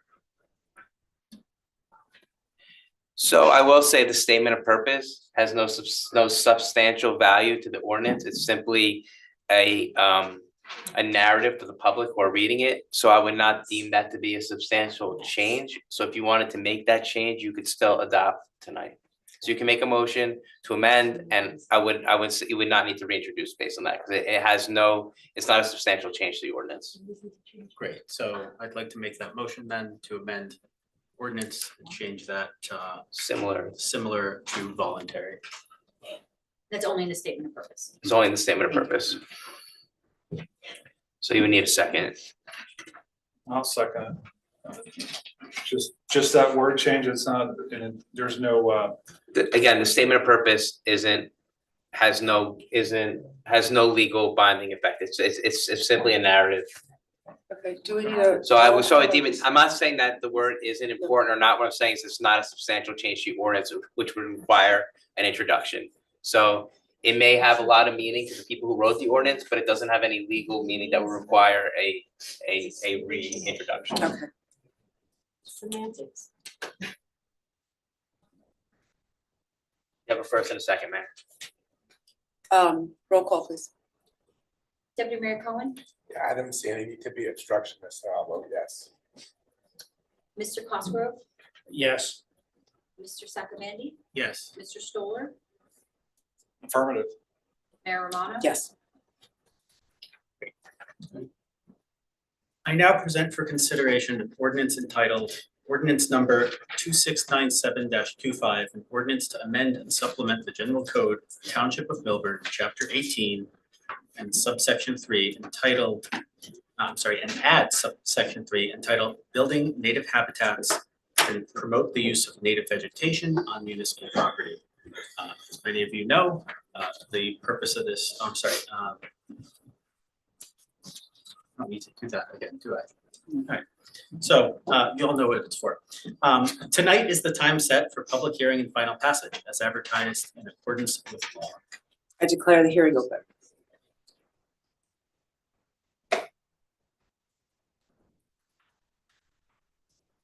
Best.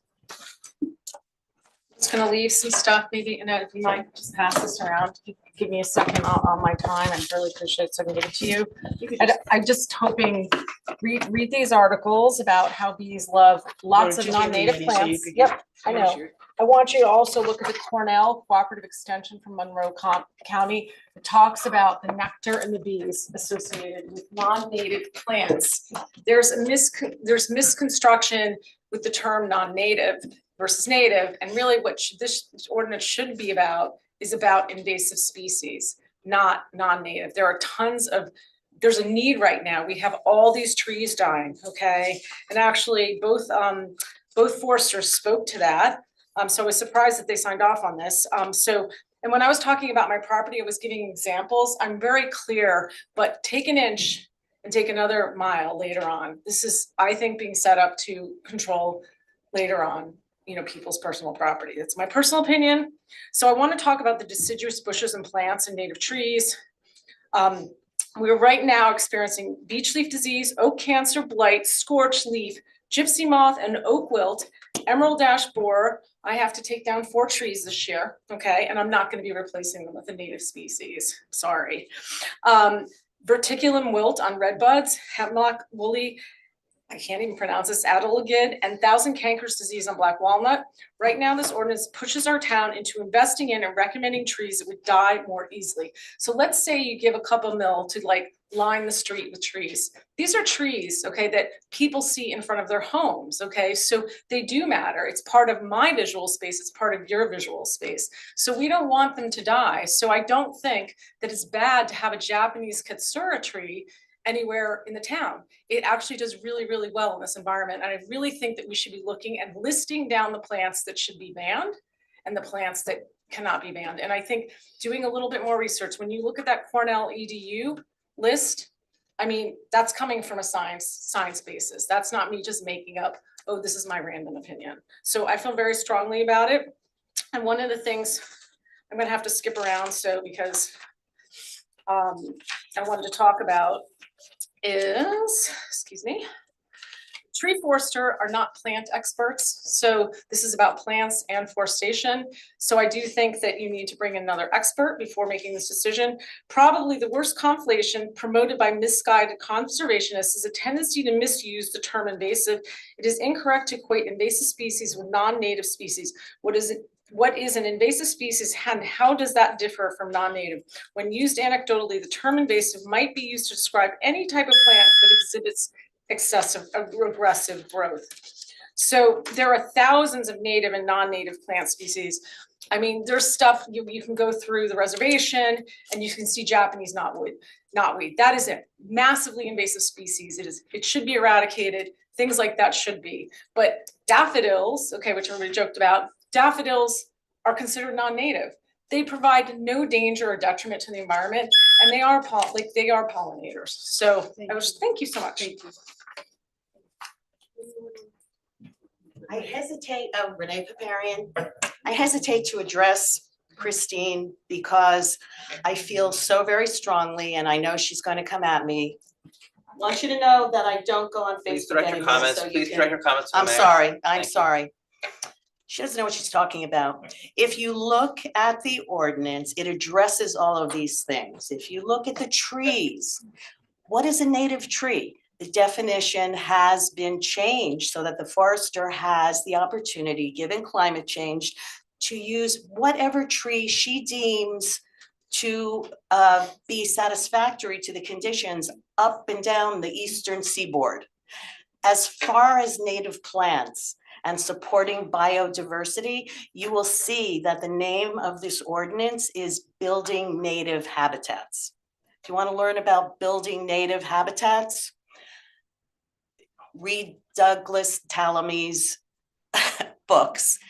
I don't know where Christine's getting her information from. She has her reasons. She can say whatever she wants. However, it doesn't make it true.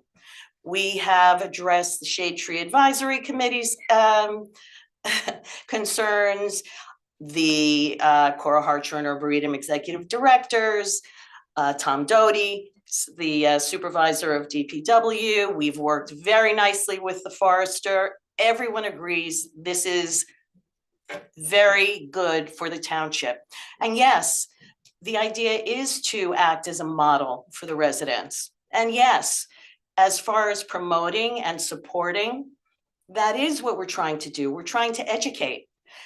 We are by no means, Milburn Township, a leader in this, by no means, okay? So the danger that is being introduced here is, I don't know where the heck it's coming from.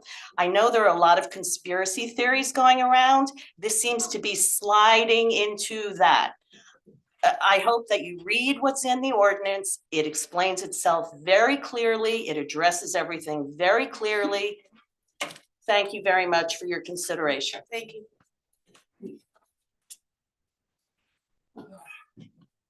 Charles Bambara, 28-year resident. Thank you for making that one word change. I think semantics are important in that respect. I know a large part of the commentary that I've heard and read is a fear that the township is going to mandate what's done on private property, and I know that's not the intent. I mean, you stated that, Renee. I shouldn't talk to you directly. Renee has stated that. But I think making the word voluntary, putting the word voluntary makes it crystal clear that you're asking residents to follow the example of the town, and it's up to them to volunteer to do that. I think that semantics are important in that one case, so thank you. Thank you.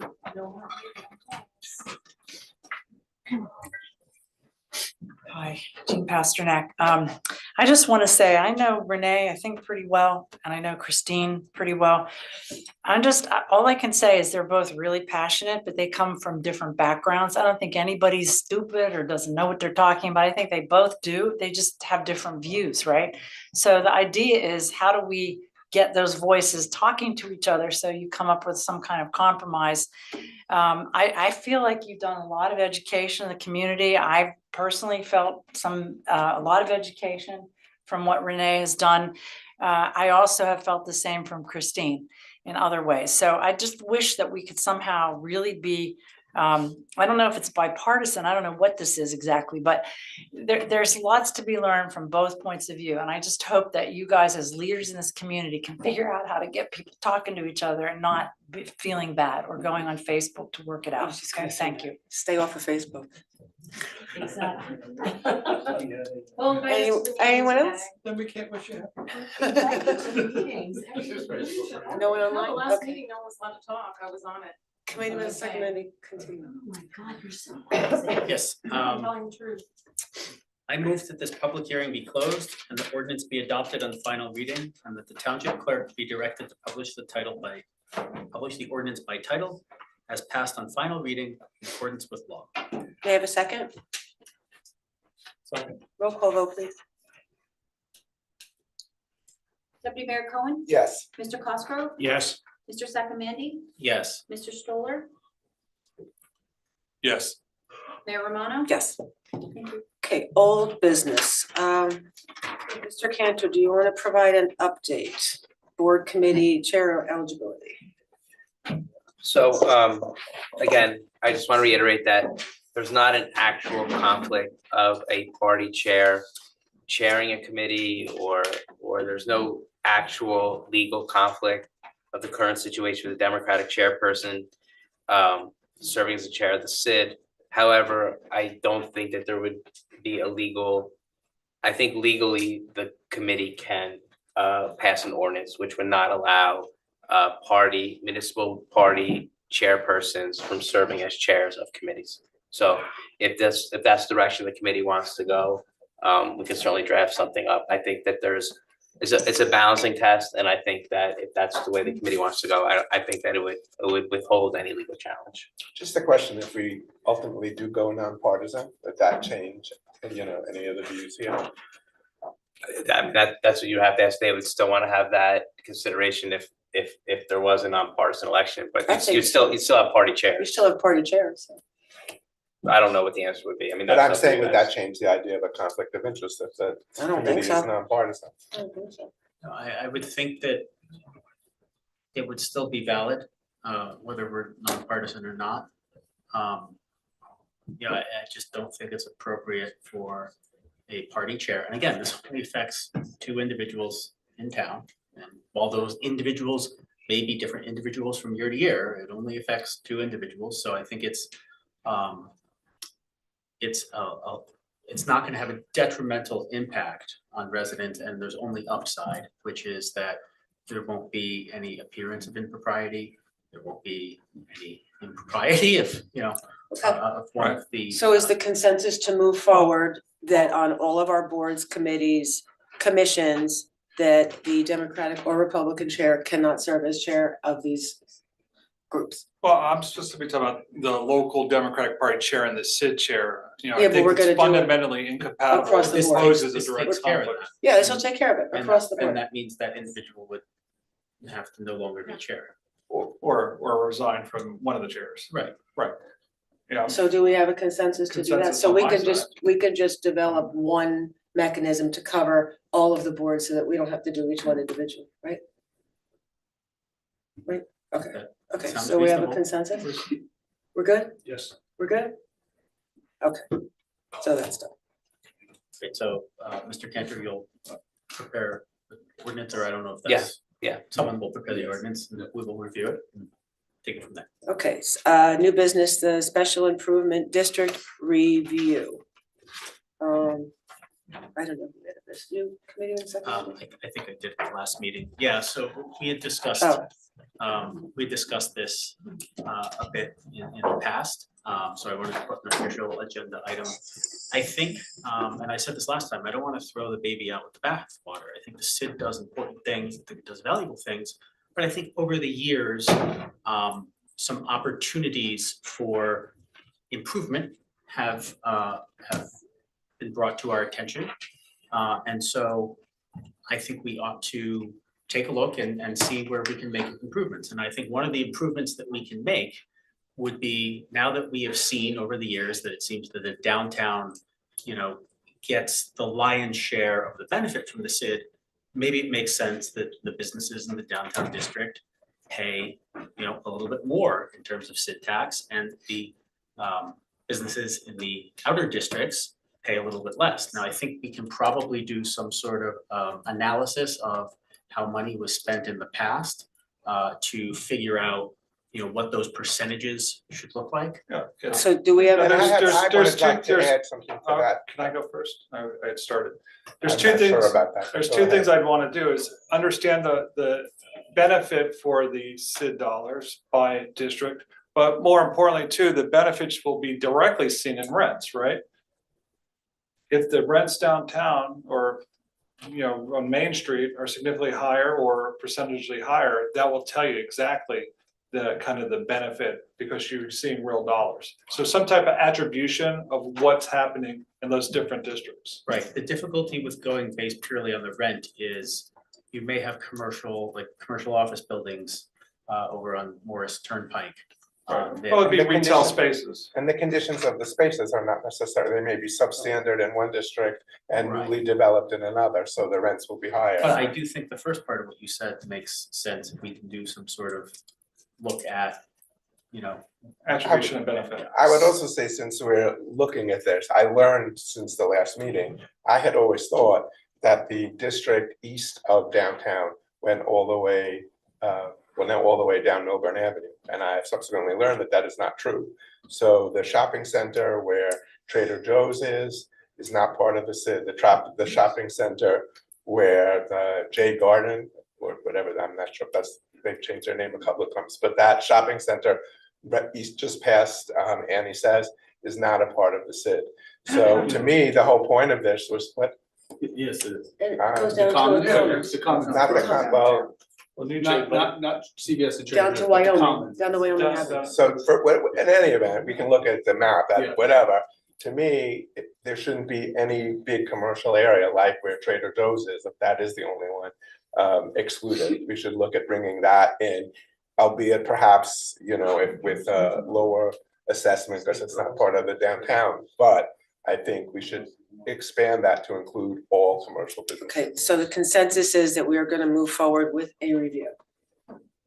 Yeah, Agreed. the other thing that I brought this up in the past, I think would be beneficial if, one or probably two board seats on the SID get directly elected by those that pay the SID tax. That way, people will feel that they have representation. I think they are. Don't we have business on? No, they're all. Oh, yeah. So, Okay. I mean. Well, that'll be part of the review. Yes. Okay, so we will move forward with that.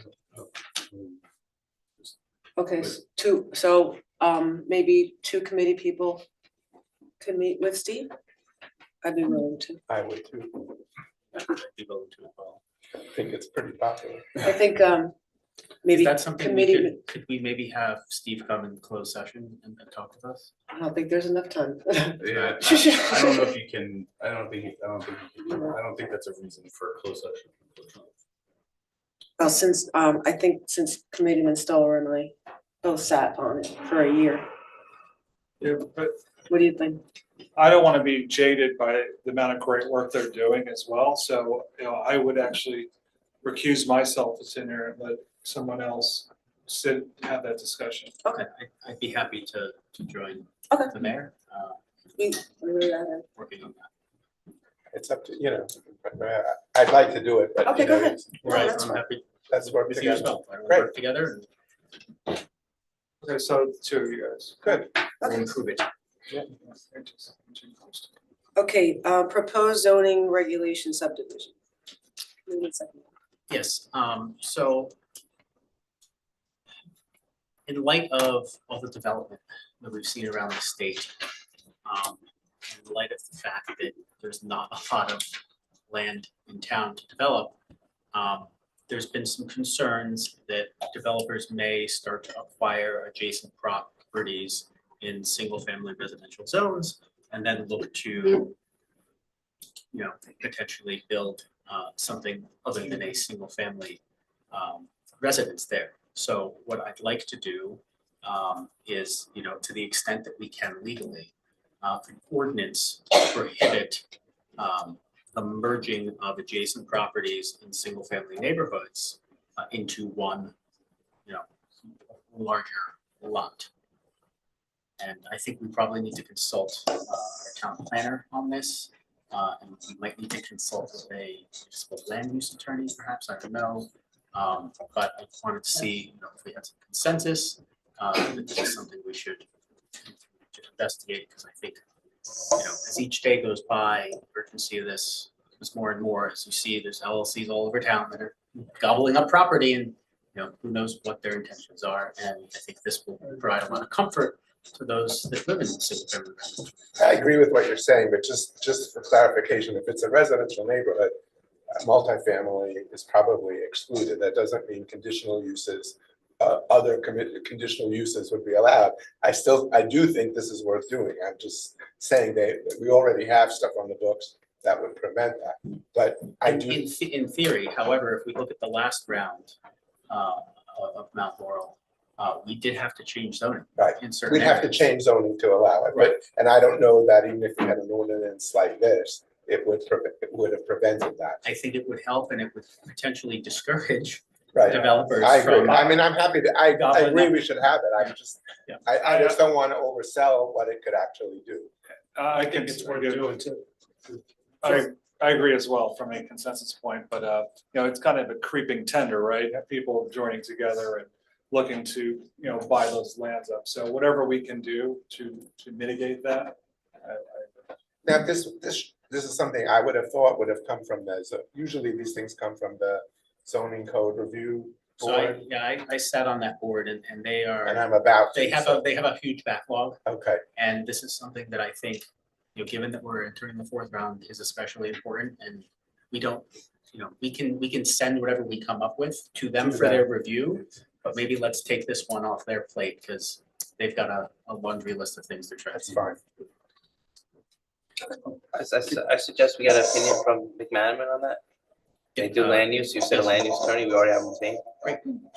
Can you just also, because I think this question has come up before, and I know that at some level, and I think it was mentioned in New York and I don't know that it's done in New Jersey yet, but I don't know if it's a local control that can be done. Is that in terms of the property and being purchased by an LLC and being, sort of done in that way? Is that something, and again, another question for McMahon to perhaps, is there an ability to have a local, ordinance against having an LLC? That's my concern, yeah. Yeah. Okay, so maybe it's just another question, if it's something that can be done. So Yeah, I'm you're not sure saying- that Those it are can two be. different issues though. Is it possible to do an ordinance that prevents these properties from being acquired anonymously under the guise of an LLC? Right. Yeah, I think that's As well as, and then if it isn't, as also being combined. Or even if it's a person who is not an LLC, still could be combining them, not necessarily an LLC.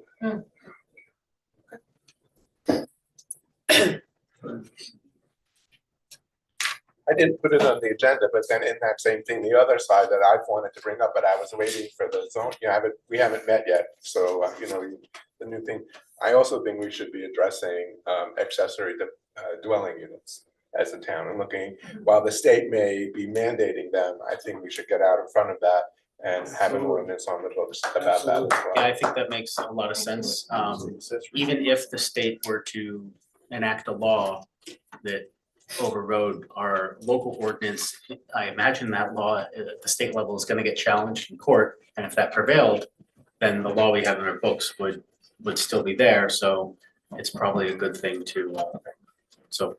So we're gonna accelerate The that. topic was zoning regulations. I think these are all germane, so let's let's have those all looked into. Okay. Package deal. Okay. Okay, public comment. This public comment is to allow for final comments from the community. When invited to speak, to offer your comments, please come to the lectern, clearly state your name and whether you are a Milburn resident and or property or business owner. Please do not provide your full address, seeing our meetings are recorded and are readily available to the public. A reminder that in order to help facilitate an orderly meeting and to permit all to be heard, speakers shall limit their comments to 1 3-minute session. Jeffrey Phil, poet section. I guess I am the Antichrist, Christ, or the devil, based on the attacks we just heard this evening. First, I think we need to clarify, it's my understanding that the case management conference in the round 3 is March 11th. And that's what the notice that I have from February 14th. I don't know if it's changed. You said February 27th. Court notice that I received it's March 11th. I stand by my definition of interested party in a declaratory judgment action. I stand by the order and the notice that was entered, especially one of the notices that was drafted by Mr. Cantor, defining broadly what an interested party is. I also stand by the definition of interested party under the municipal land use law. We did not receive an answer why the change in the bill list, the format, and as to the SID and direct benefit special assessments. The conversation we had was only 10-15 minutes. And as a result of that conversation, it was agreed that we contact the county tax board. We contact Joan Cody Durkin. She responded about like a day later saying that when you have a special assessment, if you're going to challenge the special assessment, that's the rate and the direct benefit that you receive. You don't go to the tax court. You don't go to the county board. You had to file a prerogative writ within 30 days. That was the issue. And that issue, I think we clarified that. We've been explaining that for more than 5 years, direct benefit.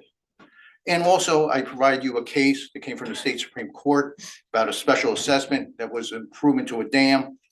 And in that case, they had got a report, and that's what's missing here. And also today, the Gothamists put out another spin piece, and I hope that we respond. When are we going to say that we did do stuff for affordable housing? What do you call the Upton? When you look at the agreement, Fair Share Housing Center agreed. We got credit for it. How can we always be standing here when we're taking it? We have to fight. We're in a war for the survival of this community and of its character.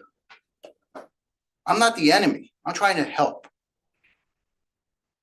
I hold the keys to stopping the dump project. You all should look at the appellate brief that you filed. Look at the footnote. The right to speak is a fundamental right, and that was denied to citizens. Thank you. Hi, Perry Urso, Upper Milburn Avenue. I was compelled to come here tonight. I'm floored about the treatment that some people in the public, including myself, were treated this evening.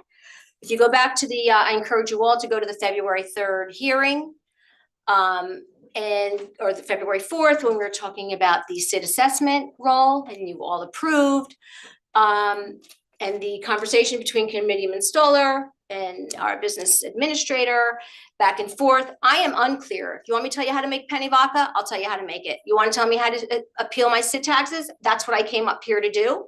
I was instructed to go to the tax assessor's office. If you're telling me that I cannot speak to any township department heads at any time, I go to each department for certain things. I'm not going to go to the tax collector's office because I have a plumbing issue. I'm not going to go to the building department because I have a tax. Obviously, if I'm in the tax department, I was seeking direction. The direction that we were giving, I'm going down a rabbit hole, and now I'm actually in a rat maze. And I remember doing this in another town many, many moons ago. I'm simply asking, what's the correct process? I said I had 2 attorneys up here. I asked you, Mr. Cantor, why don't you be clear and let us know exactly what has to be done? So then I have a department head in your tax department saying that he's been instructed by an executive director that's an outside consultant for your SID board. So then we go to your tax assessor office. I don't believe that I asked over and over, what's the tax appeal process?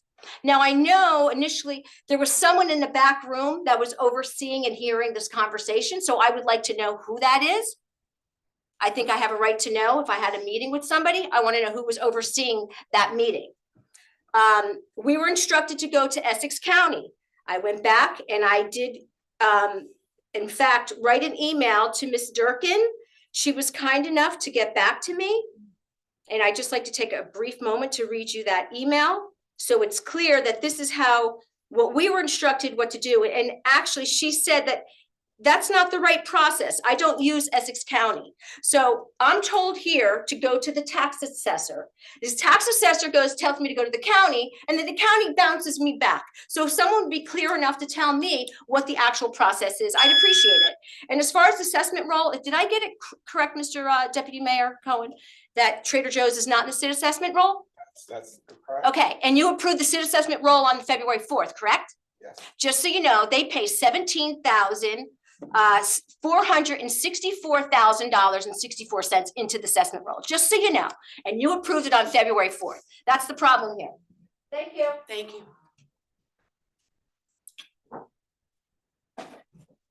Anyone online?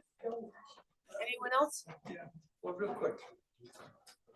I'd like to know how come we had cake for Alex McDonald's birthday. We didn't have any for Mayor Romano. I want to know where our cake is. Alex is Now I know. But I want to commend you. I thank you for the explanation, Attorney Cantor.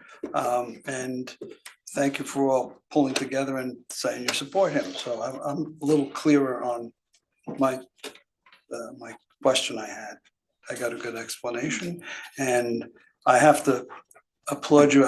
There was no partisanship in what you did tonight. I have to applaud you.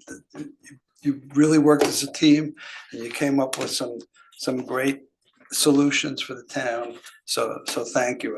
I applaud the performance tonight. Was spectacular. Thank you. Thank you.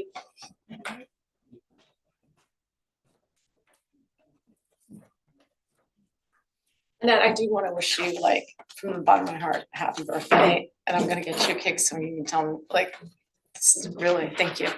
I wanted to thank Mr. Cohen and Frank so much for looking at the LLC implications. It makes me sleep at night. I can't even tell you. So thank you. I think this town is beautiful, and I don't want to see it be overdeveloped. That's all it is. And I'm very passionate about it. And I really, really thank you about that. And I had a suggestion. I'm not a legal person, so just throwing this idea out. You know, a lot of the properties in town, through some of the historic associations, the Short Hills Park Association, which I think was established in like 1898, that had many, many properties, do have deed restrictions that are very clearly indicate residential only, regardless of whether it's in a it is in a residential district. And I'm wondering, maybe there's a possibility that areas like, let's just take the Poet section, right? Becomes, you create deed restrictions, and you know that people can only build single family homes, or you take Fairfield Estates sections or the Farley section or whatever you want to say. I don't know if that's legally possible. It's just a random idea I had, so just throwing it out there. I did want to just come back. I want to talk because people always look at me about the Facebook posts. So part of the reason why I was very disturbed on this particular issue with the native plants is there wasn't a lot of public forum sessions. All the landscapers that I know and talk to were not invited. It's a big change environmentally. And I was actually on a public information session online that was a half hour long. And they selected, Bill Brazell selected, and we're not trying to call him out, the people that he wanted to speak. And so the other people that were online on the webinar were not allowed to speak. We were just allowed to submit questions, and none of my questions got answered. So it was kind of, it felt as like a propaganda piece to me. And so part of the reason why I go on Facebook is I want other residents to have informed consent. And generally I speak and I just give my opinion. And I do get attacked an awful lot, particularly about 165 Old Short Hills Road.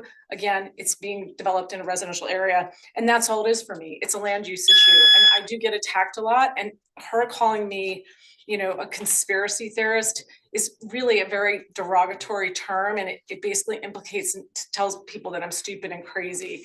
And so that's the reason why, I go out there, and I would prefer not to. I'm just trying to give people informed consent. And thank you again. Thank you.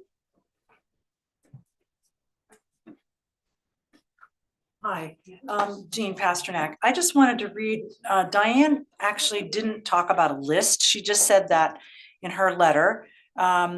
She said that until recent local events, oh, sorry, wait, where is it? Okay, Oh, I first noted a problem with party politics when I was expected to hire firms that were promoted by the county Democratic Party to perform township work. So I'd like to just ask the question of each one of you.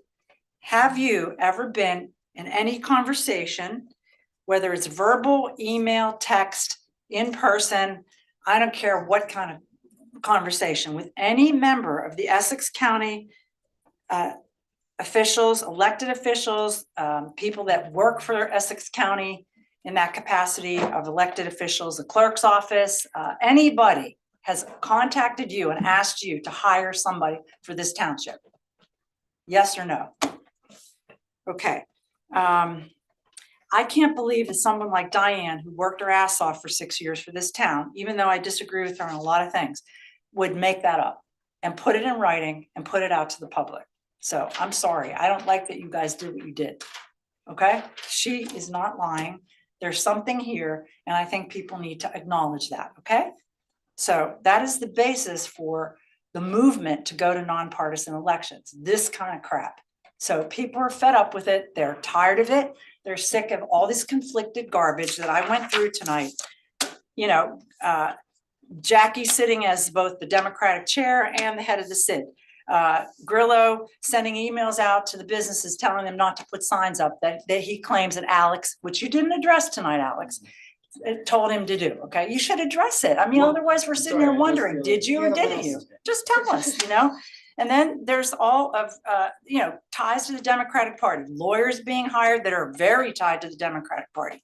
I don't He even wasn't know if our hired. own, was put on the agenda to be hired, okay? Luckily, Frank and Ben spoke up about it, okay? With the help of a member of the public who did his research, okay? And then there's also all the retaliatory stuff. You know, there's just too much. Like, you got to acknowledge this stuff. We're tired of it. We don't want it anymore. Stop. Thank you.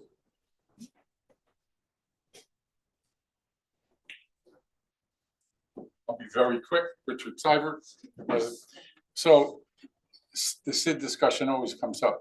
How far down Milburn Avenue does the SID go towards Vauxhall Road? Does it go all the way to Vauxhall Road? B2 district. That's the B2? Is the Anthony Lawrence Jewelry Store part of the SID? No, it's not in the B2 district. They're not in, so it stops before there. Anything in the B2, B3, or B4 district. Okay. All right, that's all I want. Thank you. So that's the answer for sure. Yes. Okay. Jay Morielli, resident. Happy birthday, Mayor Romano. I applaud this board on doing a holistic statement in terms of who can be on leads on committee boards. I think it's great to have one rule for everybody. I do have a question though for council, if he can take a break from texting there for a moment. In terms of the TC's ability to bar people from being in certain positions. We've just made a statement that we're going to bar party leads. Could that be extended legally to other people in the community? Be they political party members? Could they be registered voters? I'm a little concerned, not with the specifics in this case. I actually think it's a good thing, but I want to know legally where the line can be drawn on when you can bar people from holding positions, appointed positions. Thank you. Thank you. Okay, we're gonna close public comment. Keep on looking at that $75,000 check. It's very nice. I don't get more of those. I mean, that 75,000 is nice, but Milburn puts a lot of money into this county. How about going after some more money? How do we get some committees to go after it and do something about that? Is there a possibility of doing that for certain projects, improve walkways or sidewalks, or allowing people to cross the street more safely, audible, things like that? Someone knows Joe D, say, we could use another 75,000. What the heck? Say happy birthday to our mayor. Give her, 25 to start. That's all. Something simple. Thank you very much. I'm a resident for 32 years. I don't own any property, but I pay a lot of taxes. Thank you. Okay, we're gonna close public comment. Any final I comments? have some. Go ahead, Betsy. So first of all, Ms. Best, thank you for your comments. And as far as your land use, that is the point. It's supposed to be in a residential neighborhood. That's all you're supposed to have. I think the issue that we are addressing, as you all know, is conditional uses. And I'm not sure that, that's that. Ms. Pasternak, I will set, maybe what Ms. Eglo said happened. She hasn't been on that. She hasn't been on the township committee for a couple of years. Maybe that happened in the past. If she says so, I have no way to know one way or another. Perhaps it did. I can tell you categorically, that has not happened with me. Ms. Urso, if I made an error, I was given mistaken information. I had asked a question of someone, and that was what I was told. I didn't check it. If I made a mistake, I will look at it. Certainly now that Mr. Sacamandi and I will be looking at the city as a whole, I will have the opportunity to do that. Any, sure. Mr. Carling, you're in luck because Orlando Cruz, I believe our Essex County liaison is on the thing tonight. So hopefully he could, Camacho, sorry, Cruz, I was looking at Leah, can help us out.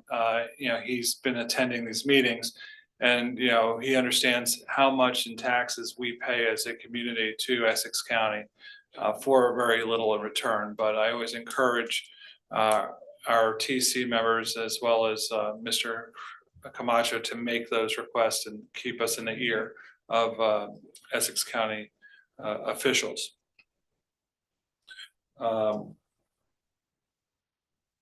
Gene, to the letter, I read it verbatim. I first noted a problem with party politics when I was expected to hire firms that were promoted by the county Democratic Party to perform township work. I didn't veer off of that at all. That was the actual statement from the letter I have right in front of me. I was forced to choose between obedience to a party and maintaining my integrity and commitment to serving the residents. So that's exactly the quote I read.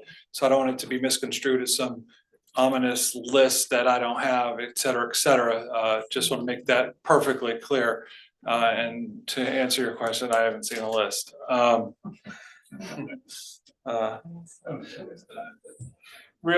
So I'm just so confused because on this whole Ms. Urso and how to file an appeal. I mean, I've specifically asked the question multiple times for straight answers on how she could file her appeal. We were told to go, can be considered a tax appeal. She should walk down to the tax assessor and file her appeal, et cetera. So why she's getting the beat up, run around, rat race, whatever, I just want to make sure we're all on the same page there and understand that she has a concise, straight method on how to approach that. I thought we were as concise as we possibly could be. I've asked the question like 3 or 4 times now. And then Christine, don't get beat up on Facebook. Facebook's the biggest troll cesspool. I got the hell beat out of me in the last 2 weeks. So please, just let it roll off you. There's so much more in this world. It's a cesspool. Thank you.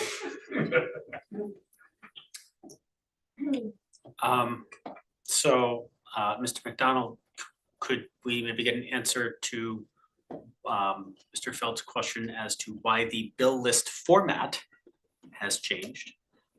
Secondly, Mr. Feld, we're aware of the Gothamist piece. Stay tuned. We're aware of the Gothamist piece that you brought up, and our town has actually been fighting back. We've been putting out press releases of our own, with facts and data about the 4th round of the process. And that's been going out not only in our tap, but the tap of other local municipalities like ours. So we are absolutely using the formats and mediums that are available to us to try and get this information out there. You know, unfortunately, you know, there's no local newspapers anymore. You know, we don't even have a state newspaper anymore, right? So it's a little bit difficult for us to get information out, and we're trying to do that as best we can. Thank you. With the tools that are available to us. Ms. Best, again, so the native plants, and I'm gonna say it again, so you're clear. I'm clear. That resolution, that ordinance does not apply to individual homeowners. So you can plant whatever you like.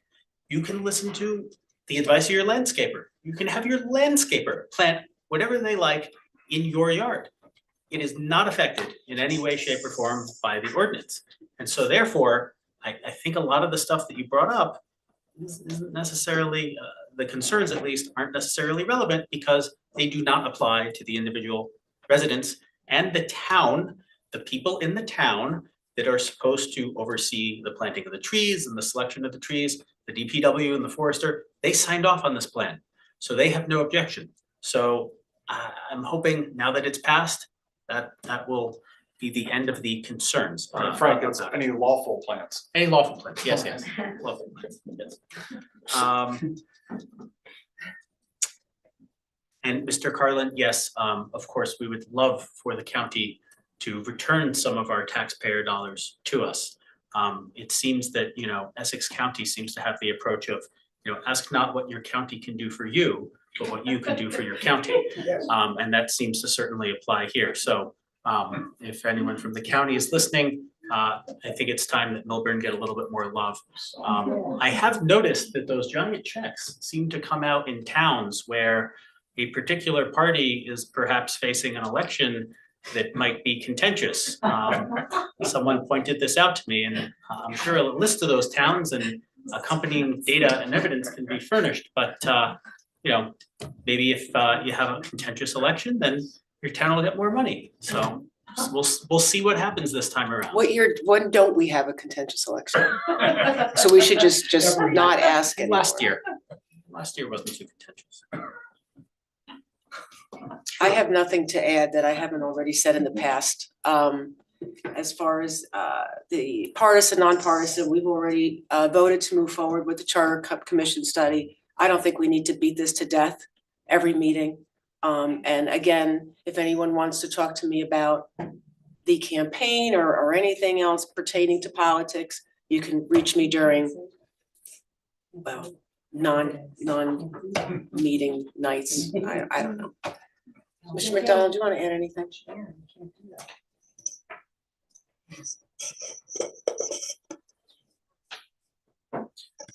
Yes, just in terms of the native native plant ordinance as well. I think we're excited that we're going to get potentially our first test with that ordinance on municipal property as it relates to the Taylor Park Gateway project. In addition, I can just, you know, from the perspective of the operation and the enforcement of what it would mean to enforce an ordinance in which people are no longer allowed to plant whatever they want. I can just say it would be a quite an undertaking to enforce such an ordinance. But I'm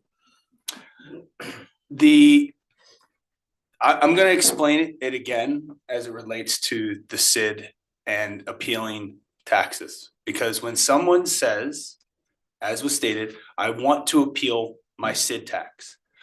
When you say appeal your SID tax, that's not the same as saying, I don't think I should pay a tax for the SID.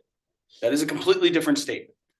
So when you say, I want to appeal my SID tax, the answer to that question is you appeal your assessment, which impacts the level at which you pay your SID tax, just like it is on property. So if a homeowner comes to me and says, I want to appeal my taxes on my house, you say, yep, here's the process. You're going to appeal your assessment. So that therefore that will determine the value of how much you're paying in taxes based on your assessment. Same thing applies here. You're going to appeal your commercial assessment, which would impact not only your property taxes, but also the level at which you're paying the SID assessment. We've come to know that that was not necessarily the question. The question was, I don't feel like I should be paying a SID tax at all. I never said that. then I'm still confused, because in the end, if you, and I think the statement from Mr. Felt was, then yes, this belongs in Superior Court as an action, which is correct. If you don't feel like you should be paying the tax, then it is a prerogative writ suit or lawsuit or litigation.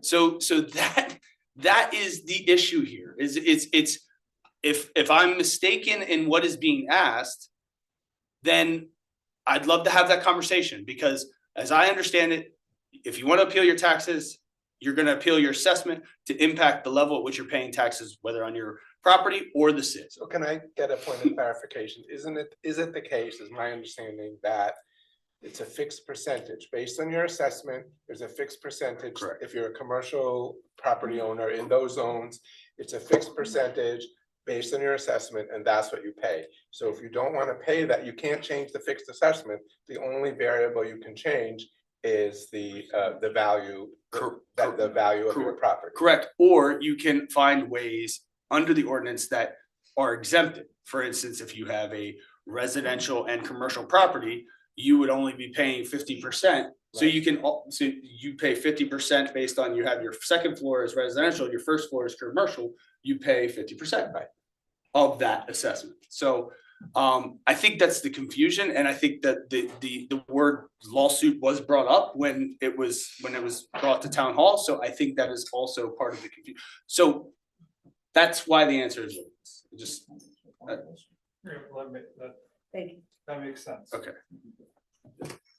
So I guess then the question is, since Mrs. Durkin responded that way, somebody. Because I think she misunderstood then what was being asked of her. No, No, I think- email read and we I clarified. just want to say that. Correct. It's in Jason Cohen has it. Yes, I've seen it. Why, let them. I've seen it. But I think also the issue here is not that Ms. Urso came in and asked these questions. Not at all. Not at all. I think the issue is that Mr. Feld, who is an attorney and also an attorney litigating the township on this very subject, was there as well. That's the issue. Not Ms. Urso, not Ms. Urso coming in and having this conversation. By no means. And I've had many conversations with Ms. Urso and actually quite like dealing with Ms. Urso. But the issue here was that Mr. Feld, as an attorney on that litigation. But in that correspondence between Mrs. Urso and Mrs. Durkin, if the question was, I'd like to appeal my property value, not the SID assessment, not I want to appeal my SID assessment, because she has nothing to do with the SID assessment, but what she does have something to do with is the value of the property. So if that was the question that was asked, and maybe it was, but it would seem to me if that was the question that was asked, she would have realized that this is her value. Yeah, I think it's an issue with the vernacular and how it's used. When somebody says, I want to appeal my taxes, you're not actually appealing that you're being taxed. You're appealing that assessment on the value of the property, correct? So that's that. Just to address the thing with regard to signage. So we get a lot of complaints about enforcement, right? It's come up at these meetings. As I recall that particular instance, and I'd just like to also make it clear that I've been in this position since 2016 when there were billboards on buildings, political signage on buildings, and we do nothing about it. You're absolutely right. That is political free speech. You do not touch it. There have been signage on buildings on Upper Melbourne Avenue. There have been signage on the courtyard. There's been signage everywhere. So to be clear, prior to, I don't know the exact date when that email was issued, but yes, I had a conversation with Joe Tobia, our code enforcement officer. And I said to Joe, hey, Joe, starting to get a little bit out of whack, grand opening signs being up for 30 days, all sorts of different signage violations. I said, I want you to go out and enforce signage. But I said to Steve, give the property owners a heads up that we're coming, because I think that's fair. And I think that's also something that people appreciate, is that, hey, look, the town's going to come around. They're going to start looking at signage, make sure that you're in compliance, whether it's, you're not allowed to cover more than 25% of your window, whether you're not allowed to have signs that appear to be in motion. There's quite a few of those. We actually just got one down on Main Street, in which was scrolling across the, right? there was no, I believe there was no mention of political signage because it's not a question. It's not even a question. Nobody's looking at it. Nobody's going out.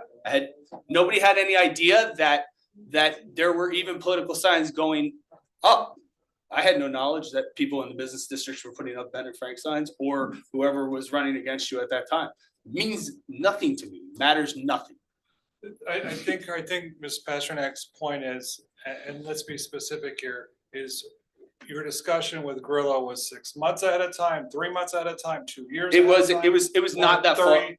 30 hours before. No, That's what I think she's trying to get. No, because it's the whole appearance of impropriety. Yes, I mean, we will be able to apply appearance to everything. I So understand. I That's think why I'm just trying to get it all yeah. out in the open. Yeah, and it was a few days prior, it was a few, I think it was like a week or so prior, because again, I had told Joe, you know, like, hey, let Steve give the heads up so they know that we're gonna come and we're gonna do that, because, you know, some of it's just a switch on a sign, some of it's, you know, oh, I'll take down that grand opening sign I've had up for 60 days, whatever, right? That's usually, whether people thought that, like that, I can't speak to, right?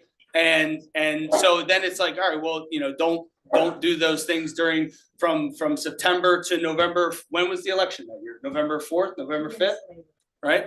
So yeah, so people are putting up signs 2 days prior to the election, right? Like again, you can apply a appearance to anything, but that is what happened. I spoke to Joe Tobia. I said we need to go out and enforce. I said to Steve, please let the businesses know. And there was an email in that, you emailed Steve that? No, I had that conversation.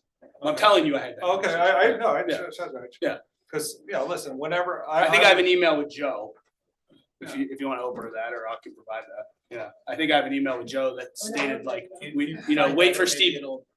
Maybe it'll help put to I rest. don't know that it will, but sure. I'll have put to rest provide my it. concern. Yeah. So Well, that's the thing, I just want it to be put to rest, because It's not, here's my thing, it's not gonna get put to rest, right? It's here, there's always gonna be this appearance of, Oh, well, right? so So, believe me, the force is strong. I mean, But I was out there with a business owner, he got out of his, he grabbed a ladder, he's banging our sign up on his thing, I mean, literally 8 feet off the ground so nobody can rip it down.